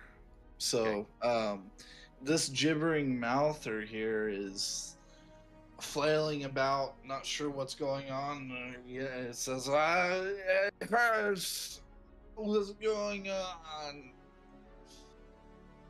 Ew.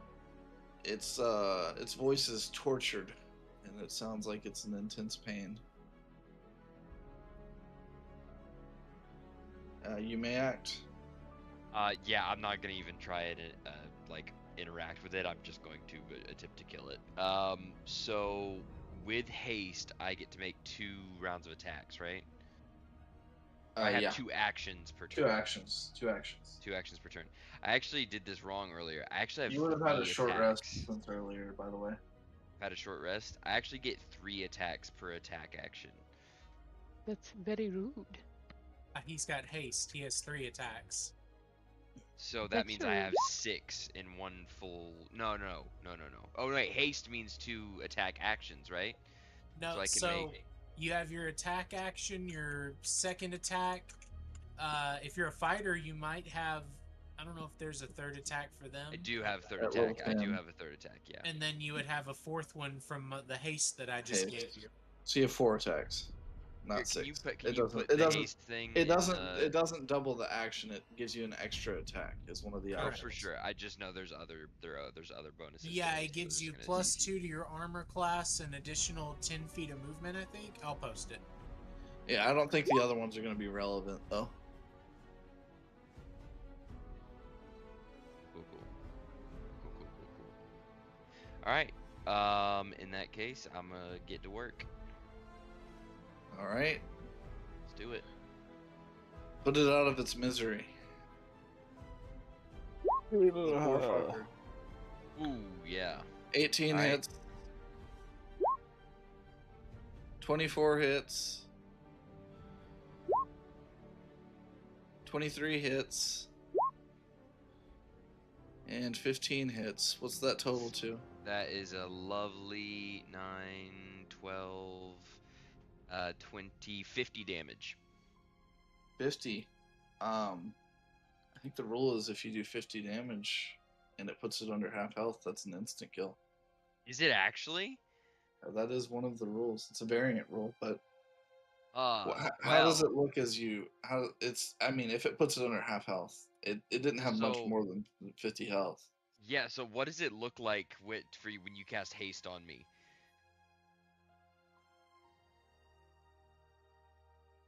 What do you mean? Like it shows up, and then my character panics for a second, and Right. he looks at you, and he points his instrument like your direction and starts strumming it, and he literally just sings, "Claudius, keep that fucking thing away from me." I think I would love to say that it's like this like heroic like cinematic thing, but I think Claudius just like really literally just goes, "Oh shit," and then just like it just hits it real like 4 times really quickly and just kind of like chops it up into ground beef essentially. The anime slice, and then it's just chop Yes, suey. yes. Damn, that was good. Good job. As you kill the poor monstrosity, it calls out, "Ah, thank you." Yeah, no problem. Now die faster. It I've turns tried. into a pool of viscera. Okay. Right, well, it seems like everyone's happy with the arrangement. Um, Let's get out of luckily, here before that's us. luckily, you're not in the same room as all the other people, or they would be screaming. Yes.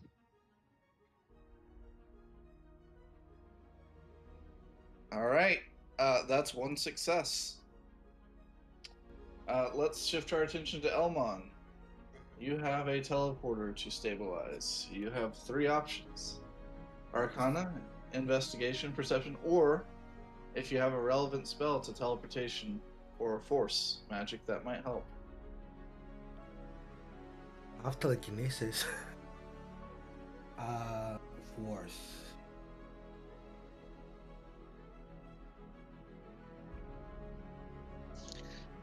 Yeah, I don't think telekinesis would help in this situation.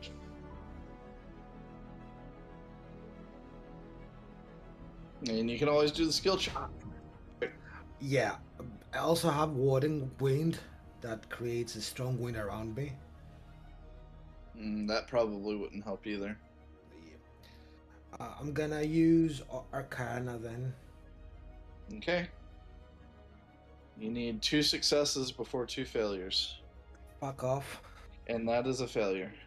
Yeah. I'm gonna use my inspiration, whatever. Alright, we get that reroll. Yep, 1. 24, that's 1 success, 0 failures. 17 is a success. You feel the relay lock into place as you realign the teleportation network. The portal was sort of flickering in and out, and now it fades to like an empty nothingness. There's no longer magical energy flowing in it, but you have done what you were asked to do. Mm-hmm. All right. Then we turn our attention to Nazarin and Risha. All right. Alright, Risha, how do you want to handle this? We want to talk to them first, or try to appeal to their senses and wanting to survive? Or go about it a little bit more heavy-handed? Straightforward. Always the best approach. Alrighty then. I shall march confidently forward. Some of the guards nearby are like your coworkers, and are like, "Oh, it's good to see you, Risha. I'm glad you're still alive." You too. Plan to keep it that way. And All they right. nod. All of you. I'll bang my shield a little bit as I come up. Everyone turns and looks at you, and the guards are like, I'm one of them marching was to like, the "What's front. going on?" But you're their superior officer, so they listen to you.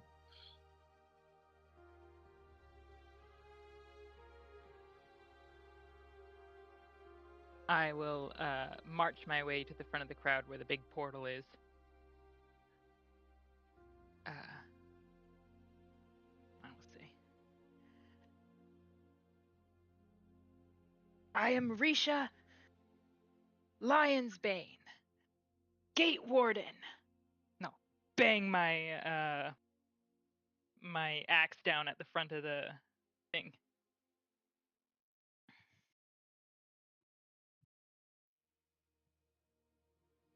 You have everybody's attention.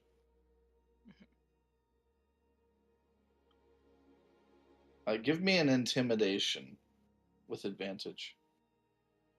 Okay.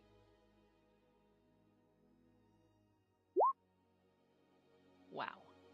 Not excellent. 16. Not a failure. Not a failure. But not excellent. Maybe it didn't affect everyone.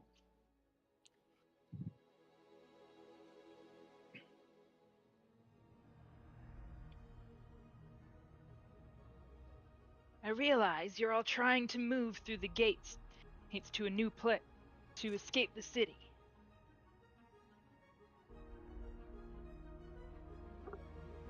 However, what? Go ahead. Is this No, not you're factual? Good. Keep going. It is.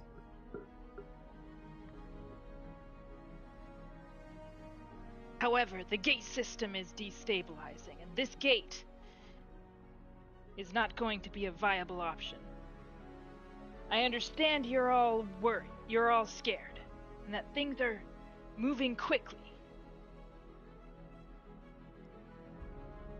But at this point in time, it's best you stay in the city. It is the safest place we have. And I will gesture for my fact guy. All right. So, I've been told that it's okay to give this information. I am the spy master of this city.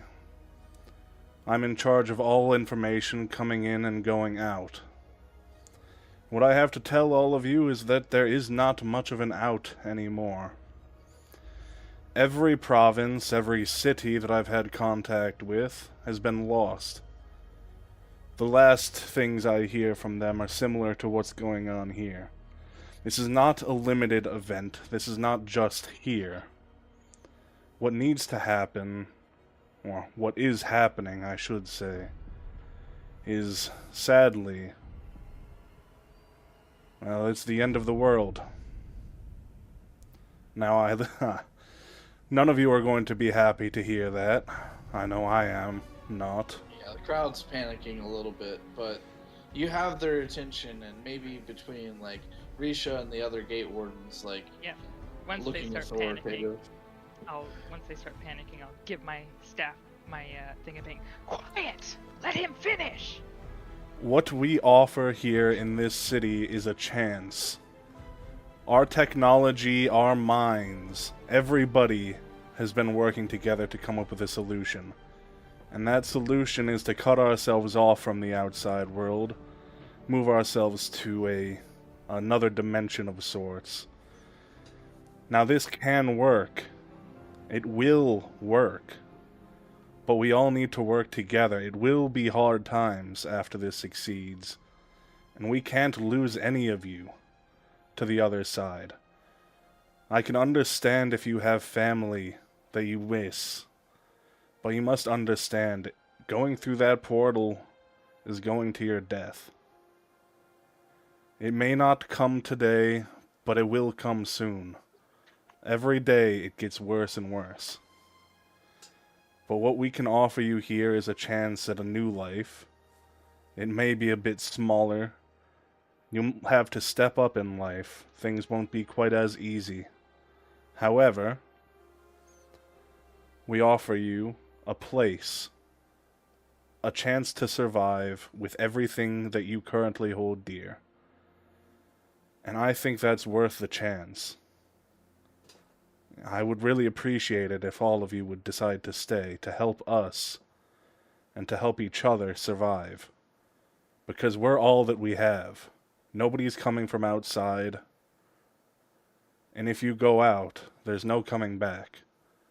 These gates have to close. They're too unstable. They will fail. So I must ask you to think, or more so, I must ask you to stay. Now, we cannot force you, but we would much appreciate if you did. So, Nazarin, go ahead and give yourself inspiration. Risha as well, you can have inspiration. Nazarin gives the people of Ishande a therapy session. Nazrin, go ahead and give me a persuasion. Say with advantage. Okay, let's toggle advantage. And I'll also add that bardic inspiration. 28. Nice. 28. At the threshold of the teleportation circle, a man falls to his knees and begins to cry as he reaches out towards someone just beyond the veil on the other side.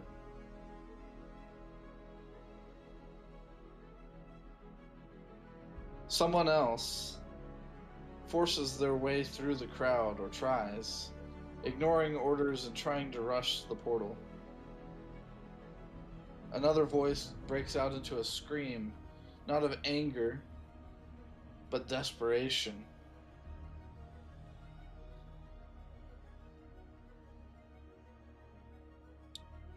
What do you do with these people? Like I said, we won't stop you from running, but you must understand what you are running into. You're running to your deaths. That's why I ask you to stay. The man kneeled before the threshold is clearly not sure what to do, but he turns and he says, I'm sorry. I have to be with my loved ones in our final moment." I can appreciate that. Godspeed. And he steps through the portal. The man who rushed forward will jump through the portal as well. The person The rest of you. The person who is screaming is just desperate and upset and doesn't make for the portal.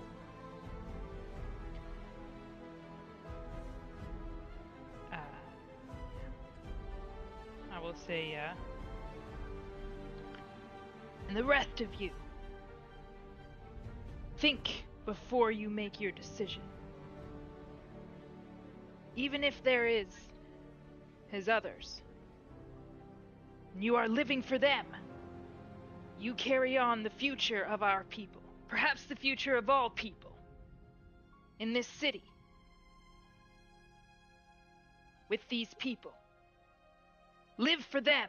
Live for those who didn't get the choice that you have. You bring their legacy, their stories forward. Don't waste them. Well said, Risha. Well said.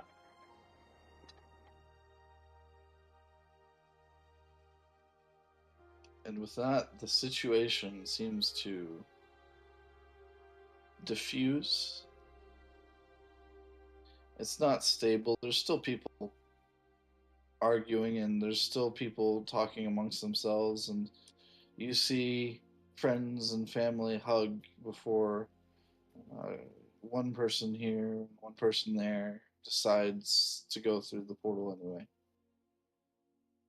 But the mass stays.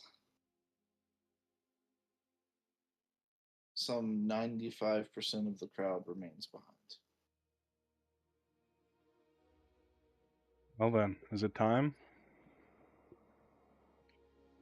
It's time. I'll order my men to redirect the portal's power for our project. They nod. Moving. Since this portal wasn't unstable, they just flip a switch, basically. It's not quite that simple, but it doesn't require any skill checks or anything, so they just flip it off. Yep.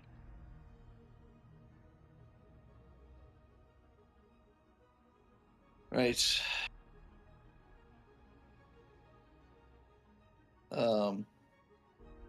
Nadir walks over behind you all. All right, my friends. We have stabilized all of the subsystems. It is now or never. And I was just now. Harmonic engine awaits. And out of character, we are at 5:30. We have 2 scenes left. Both are short scenes, and it leads directly into the ending. If you can stick around for 15 to 30 minutes, we should be able to finish. Okay. I'm good. Is everybody good to keep going? Let's finish this. Yeah, I'd rather hear the conclusion. I've been through all of it so far. All right. Then let's keep going. The central plaza of Ishande still stands. Azure crystal rises unbroken from the heart of the city. Sunlight from the western horizon still catches along the high spires. The great council chambers remain untouched. The path back to them is still open. But the world around that center has become almost unrecognizable. Beyond the plaza, the outer districts vanish behind curtains of dust, flame, and wrong-colored lights. Farther still, where the city once met the horizon, the sky has split into jagged seams. Elemental devastation rolls inward like weather given hunger. The incoming wave of chaos no longer feels distant. It feels targeted. Nadir keeps pace behind you all, his breath unsteady but voice focused. We have enough time, and we've done enough. Not for safety or certainty, but enough. I'm just so proud to be with you all here at the end, doing whatever we can in face of such certain doom. The lattice should hold long enough to bear the load. Aminet bought us that. And the gates that you stabilized with Neferu gave us what we needed. We have a path, a stable path. Your work, Elmon, and that of Sifu. That means there will be life, memories, future on the other side. Enough, if we're careful. Maybe more than enough if we're fortunate. Fortunate. Let us just hope that the gods truly have not abandoned us. When we reach the engine, we commit everything at once. The lattice, the root, the life systems. There's no staggered activation, no second attempt. Once the harmonic engine begins to rise, the city itself either crosses or it comes apart trying. Now is the time if you have any final questions.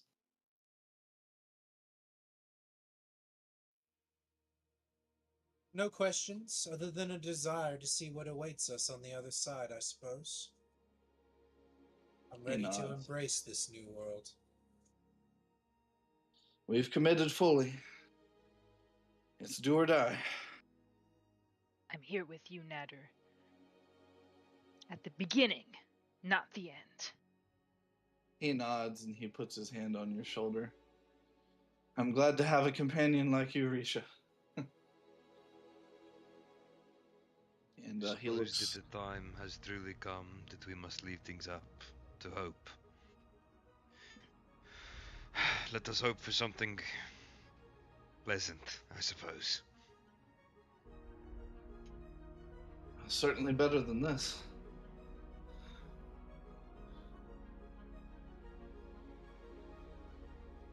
Right, well, and as Nadir opens his mouth to continue, something lashes across the plaza from the direction of the city's failing outskirts. It moves too fast to track cleanly. A tendril of chaotic energy, thin and violent as a lightning strike, except that it does not descend from the sky. It reaches inward and it hits Nadir at the waist.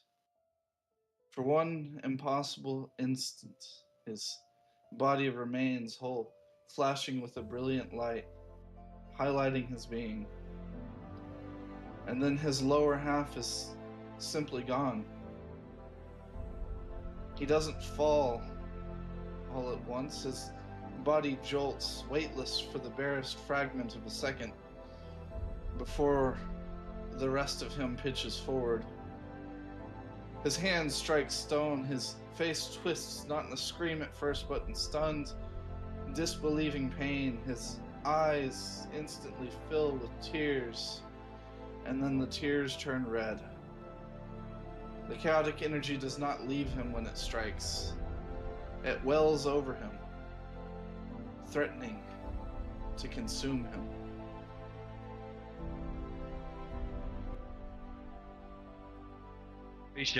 Raisha, can you stop this energy? Can you do anything? The deer! I will lunge forward and, I don't know, lay on hand? Some You kind have like a of... protection from good and evil, or like any kind of Is something it to prevent him from turning. I could do something. it's like a really beam fucking or the stupid. energies in him now? One at a time, one at a time. Sorry. I got Aura of Vitality. I don't think that works. Mm-mm. I have lots of smites.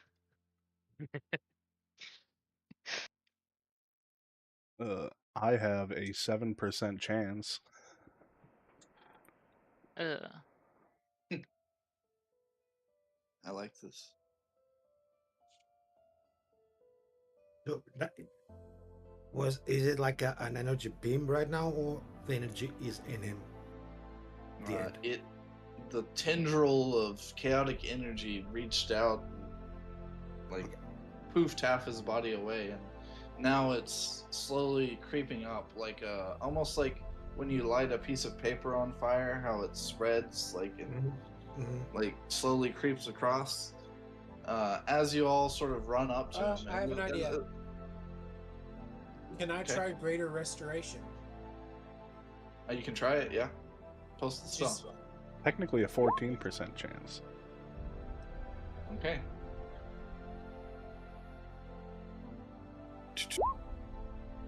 Oops. Okay.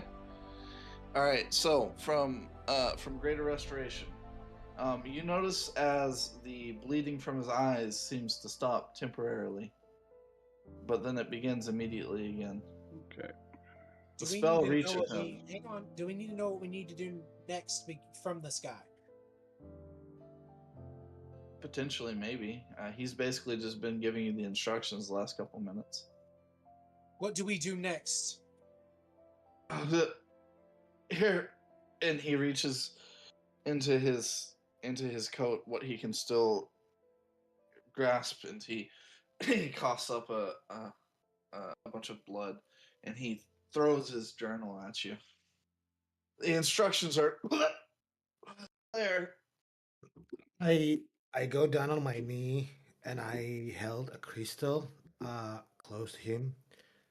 Would you like me to preserve you rather than lose any dignity you have left? He smiles and nods. Damn, I thought I would be joining you on the other side. Yeah. Your body will fail, but your memories will live on. So, what is a person without a memory? He looks at you, Elmon, and he says, "Do it."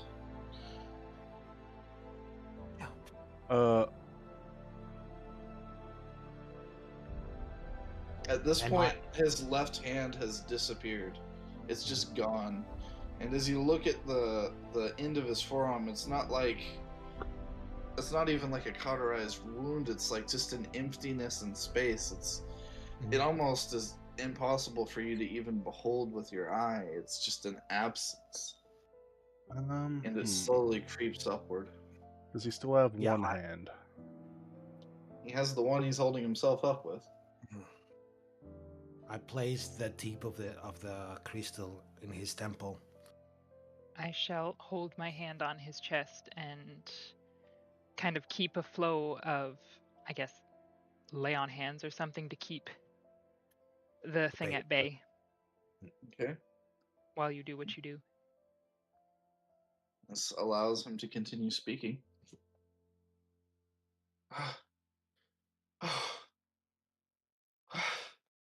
What are the chances, huh?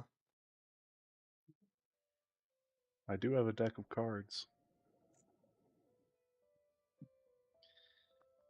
One last round, huh? He chuckles. Huh. Pick a card, any card? He'll point his nub towards your a deck of cards, then realize his hand is gone. And he'll say, just take the one from the end. Alright, I will draw that card for him. Okay.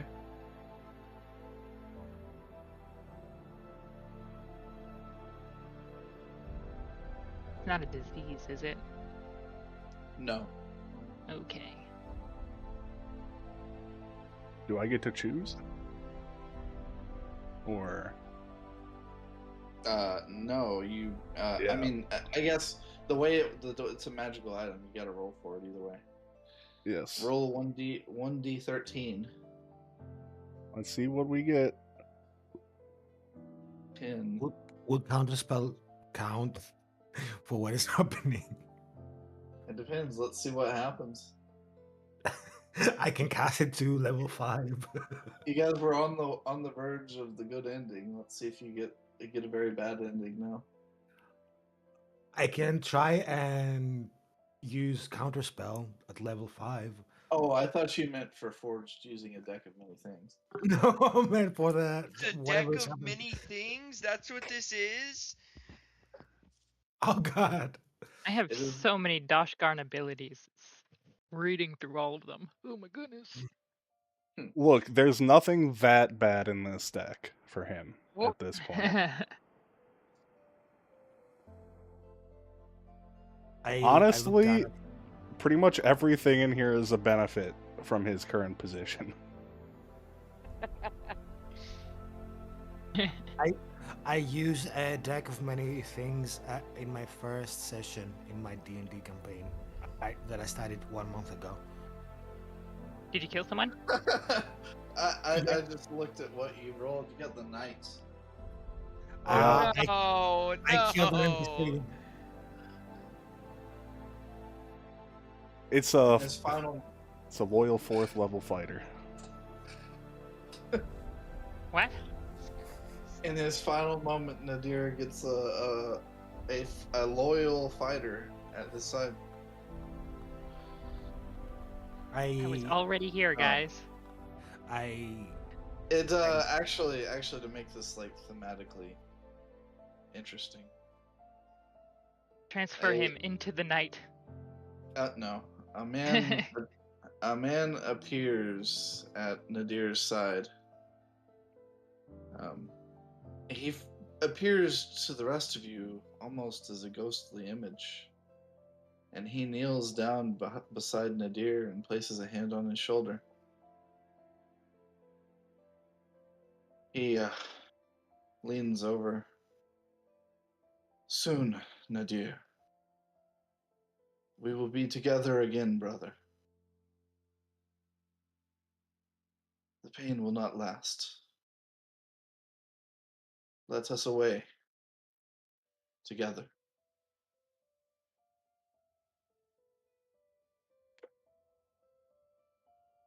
As I still absorb his memories, I tell him, and I look up at the sky, which was like maybe a storm, maybe there's a rainbow after a few raindrops, and I tell him, do you see the rainbow at the distance?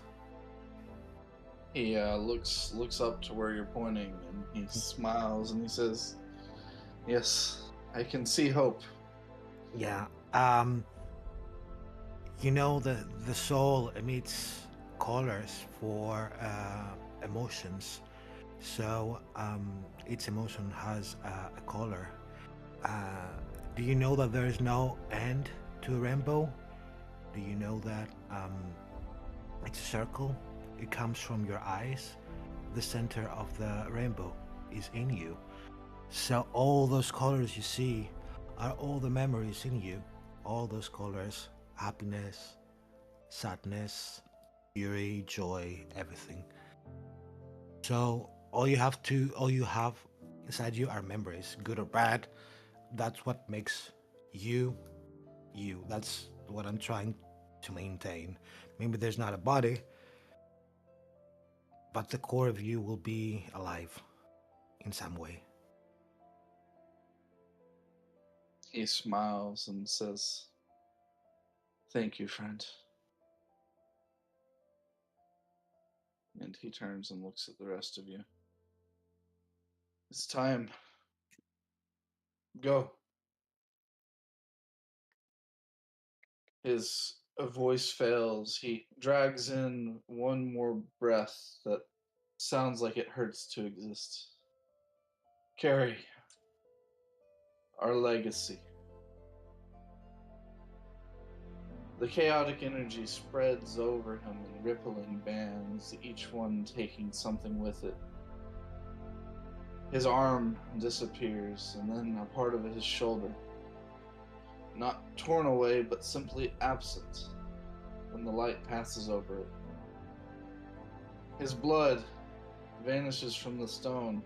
Tears falling from his face vanish in midair. The sound of his breathing shortens. His lungs have not stopped working. Rather, they no longer exist to make breath. His face is the last thing to go. His eyes look upon you all, and then they are gone too. The tendril snaps back the way it came. It's not withdrawn like a tentacled monster. It simply ceases to exist, popping out of reality as quickly as it appeared. And where Nadir ibn Ra was, there is nothing left at all. No body, no blood, no ash. The plaza is still standing. The city center is still intact. The council chambers are still ahead. The plan is still possible. But Nadir is gone, and the wave of chaos is coming. The only thing left to do is run. We don't have any more time to waste. Things like that could be happening all over the city. They probably are. We need to save as many people as we can. And that means getting us out of here as soon as we can.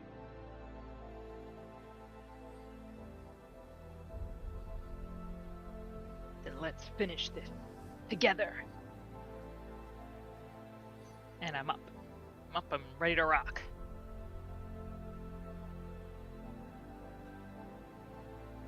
All right.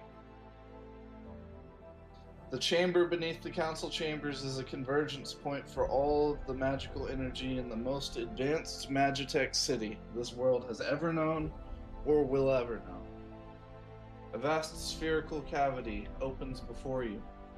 Its walls carved with precise geometric channels that glow with flowing azure light. These channels carry the pulse of the city itself. Every ley line, every conduit, every engineered current of magic drawn inward towards a single point. And at the center hangs the crystal. It is not mechanically connected or stabilized, nor does it sit upon the earth beneath it. Instead, it is held in place by the sheer force of the system surrounding it, suspended with a lattice of intersecting beams that shift and realign with slow, deliberate motion.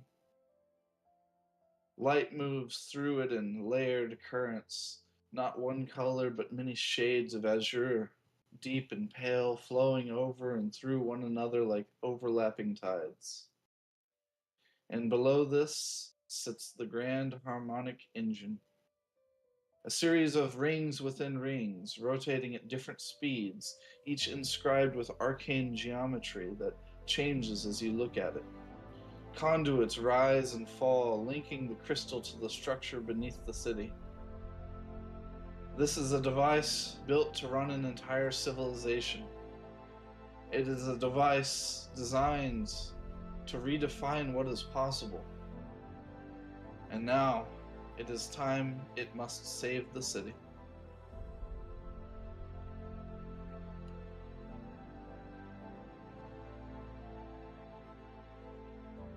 Gonna go ahead and open his notes and see what we need to do. Nadir's notes are not written in full sentences. They are structured fragments, calculations, corrections, warnings layered over one another. 3 key instructions emerge. Number 1, initiate the harmonic convergence. Number 2, while the engine is warming up, identify and correct any remaining system instabilities before full resonance. This is important. Number 3, reinforce weakened systems before committing to a full activation. There's no time to consider redundancy measures, and the system does not allow enough time for a second attempt. This is all we have.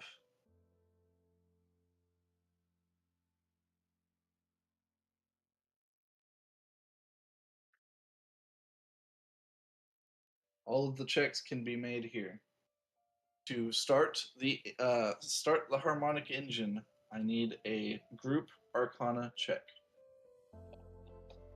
Alright, we got this, fellas. It will require everyone working in conjunction.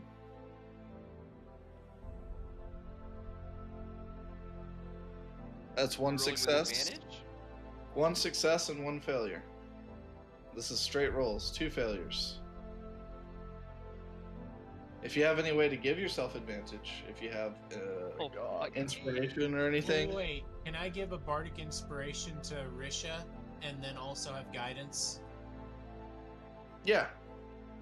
That might make one of them a success. Those effects still come into play. So Risha, D8, or I'm sorry, a D10 and a D4, because I'm just giving you one instead of broad. Okay, D10 and a D4.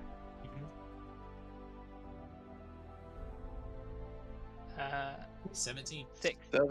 17 meets it. Okay, that's 2 successes, 2 failures. Go. 2 successes, 2 failures. That leaves who's left? Elmon. It is the moment of truth, Mr. Wizard. I'll Do give not you inspiration as well and guidance. These are being done at the same time. You can only give one to one person. Gotcha. That's okay. He's got it. 19. 19's good enough. 19 does it. That's 3 successes. With that, the engine is started and it begins to rev up. The rings begin to spin rapidly. The air in the room becomes difficult to breathe as the currents of the ley lines begin to converge. Multicolored magical lines converging on this area.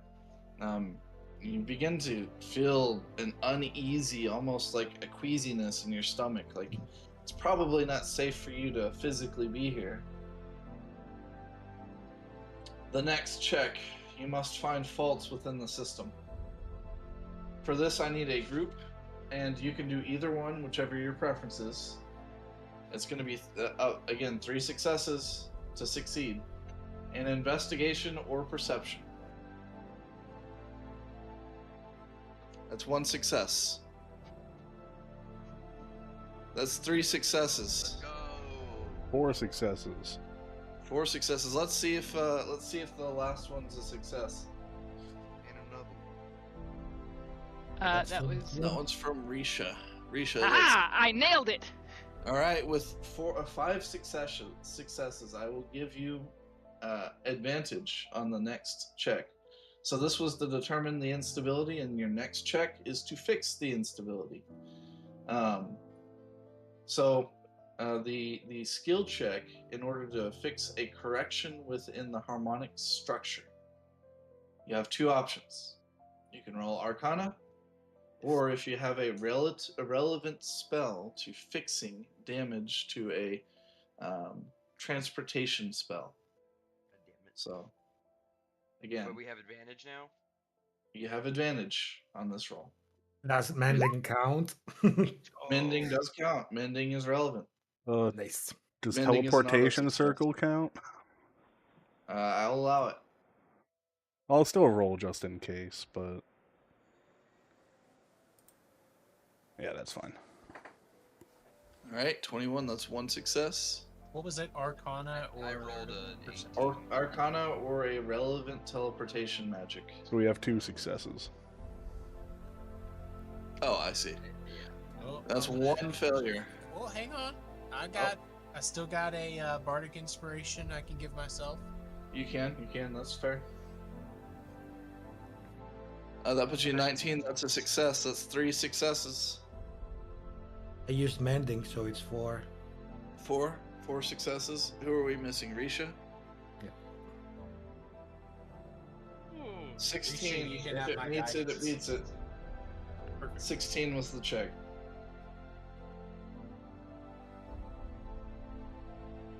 All right, and with that,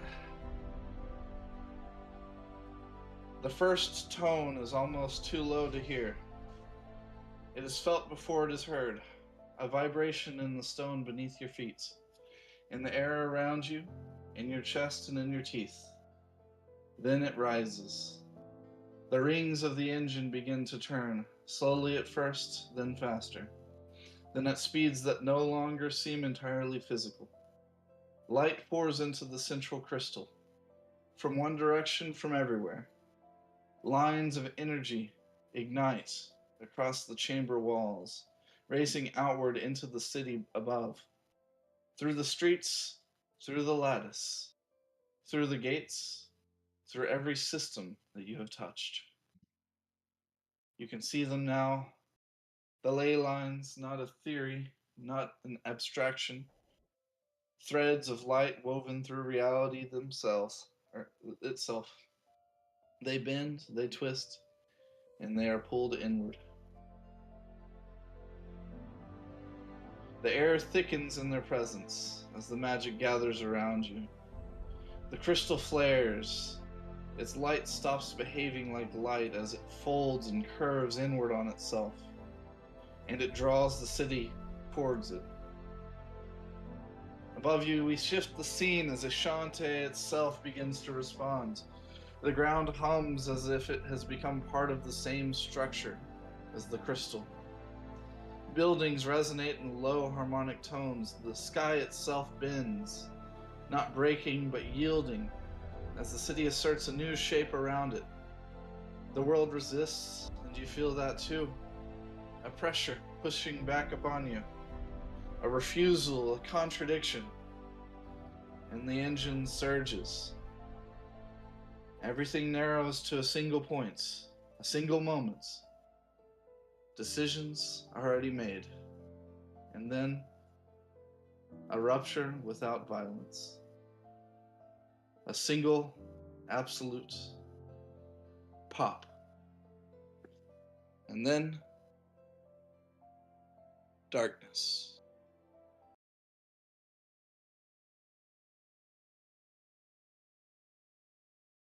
Based on your choices and your rolls, you have achieved ending number 1.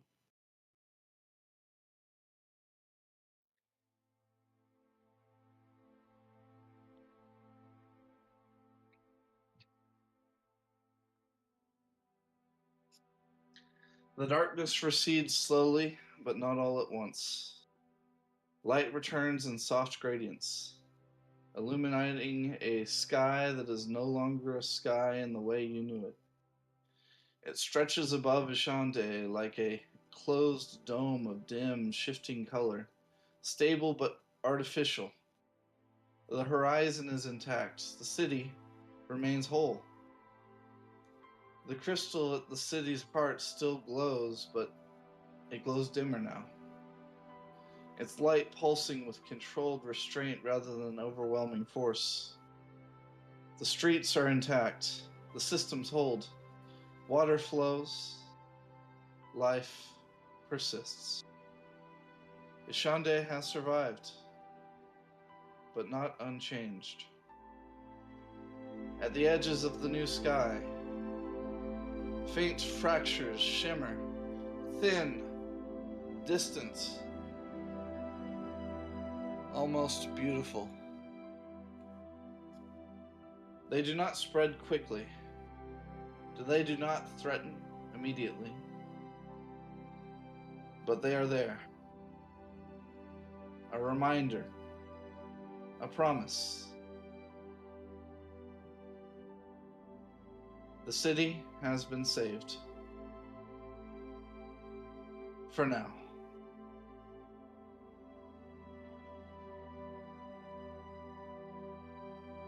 And that is end of session. We Hell did yeah. it. We did it! We got the good ending. Would you like to see some of the bad endings? Yeah. I'm not going to read out the whole description right now. I'll play the bad ending music real quick. And I just need to, I'm supposed to be somewhere here in a minute, so. I am also needing to leave very quickly here. Grim, do we really have to be there? Not really, but I mean, I already committed to it. I told Ricky I would do it, so. All right, Well, he's so already starting there. off. Yeah, I know. Oh, man. Bad ending number 2. If you failed to stabilize the portal network.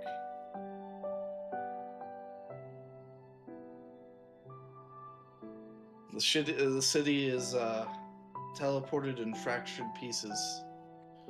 The pocket dimension of the astral plane is not stable. People break out into a civil war, fighting over scarce resources.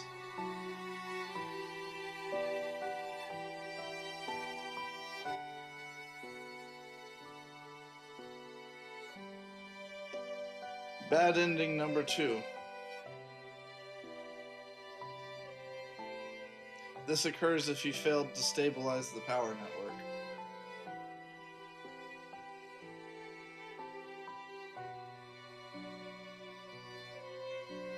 In this scenario, time doesn't flow correctly within the pocket dimension.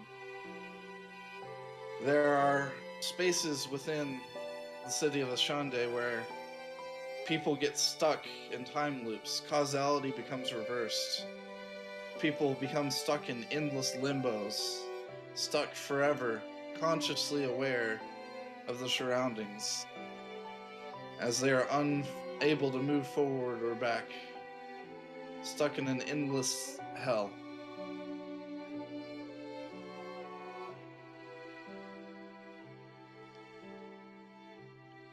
Had 2 of the endings failed, or had 2 of the systems failed? Ending 4. The teleportation is partially successful, but it fails midway. The crystal explodes and, in doing so, crystallizes everything in its wake. The city of Ishande becomes a living sculpture as it drifts through the nothingness.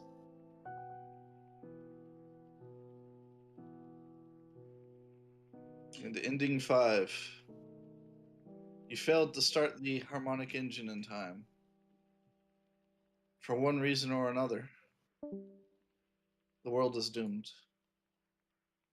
A similar situation to what befell Mirden.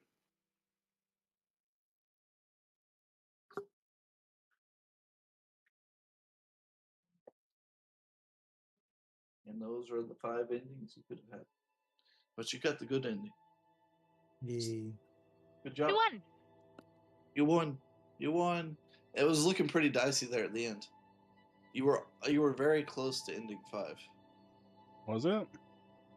Being a little late. You Oh, have that's to true. you have to succeed on those final checks at the very end. I thought we did really good on those. Yeah, you did, but there was one where it was close. If you hadn't given Risha the Bardic inspiration and guidance. Yeah, that would have been it. The engine would have just failed to start, and that would have been Finn. Between all of us, I was holding on to those until we really fucking needed them in some checks, because I knew it was going to be group. Yeah. I'm glad I fucking made that decision. I'd used less than I thought I would have to. Mm-hmm. I hope y'all enjoyed. That's a fun little side adventure mini session I've had in the back of my mind for a little while. Yeah. Can't wait to find these assholes later on down the road. You think? All right. I will catch you guys later. Bye. See ya. Bye. I prefer to leave it as one of those you'll never know. You know, technically 3 out of the 13 cards could have been good for Nadir. Like All right, Void, I'm outta here. his soul is somewhere else, but you know, he's still alive. So, you know, Donjon, net positive for him. It's just a little orb. You know, could have gone that way. But he got a little guy. Yeah. Alright. I'm not going into Zoob first. I'll be in there in a second. Yeah, you're the Vanguard. Yeah, let me take a deep breath and gather my thoughts. Yeah. Fun I'll session. give you like Good 5 session. minutes alone with him. Yeah, it was. Good. Well, hopefully we can play the actual game soon. That'd be nice. But yeah, Mythical Magus is nothing but sadness.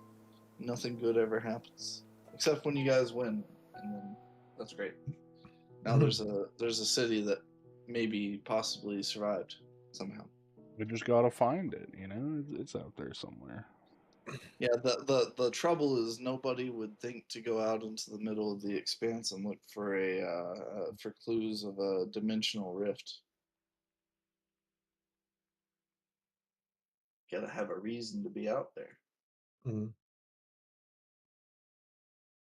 But maybe. Yeah, but since we can play the main game, I had to sprinkle a little bit of my characters in this one. Fair enough. All right, I'm gonna head over to Video Game Club. Good night. Yep. Okay.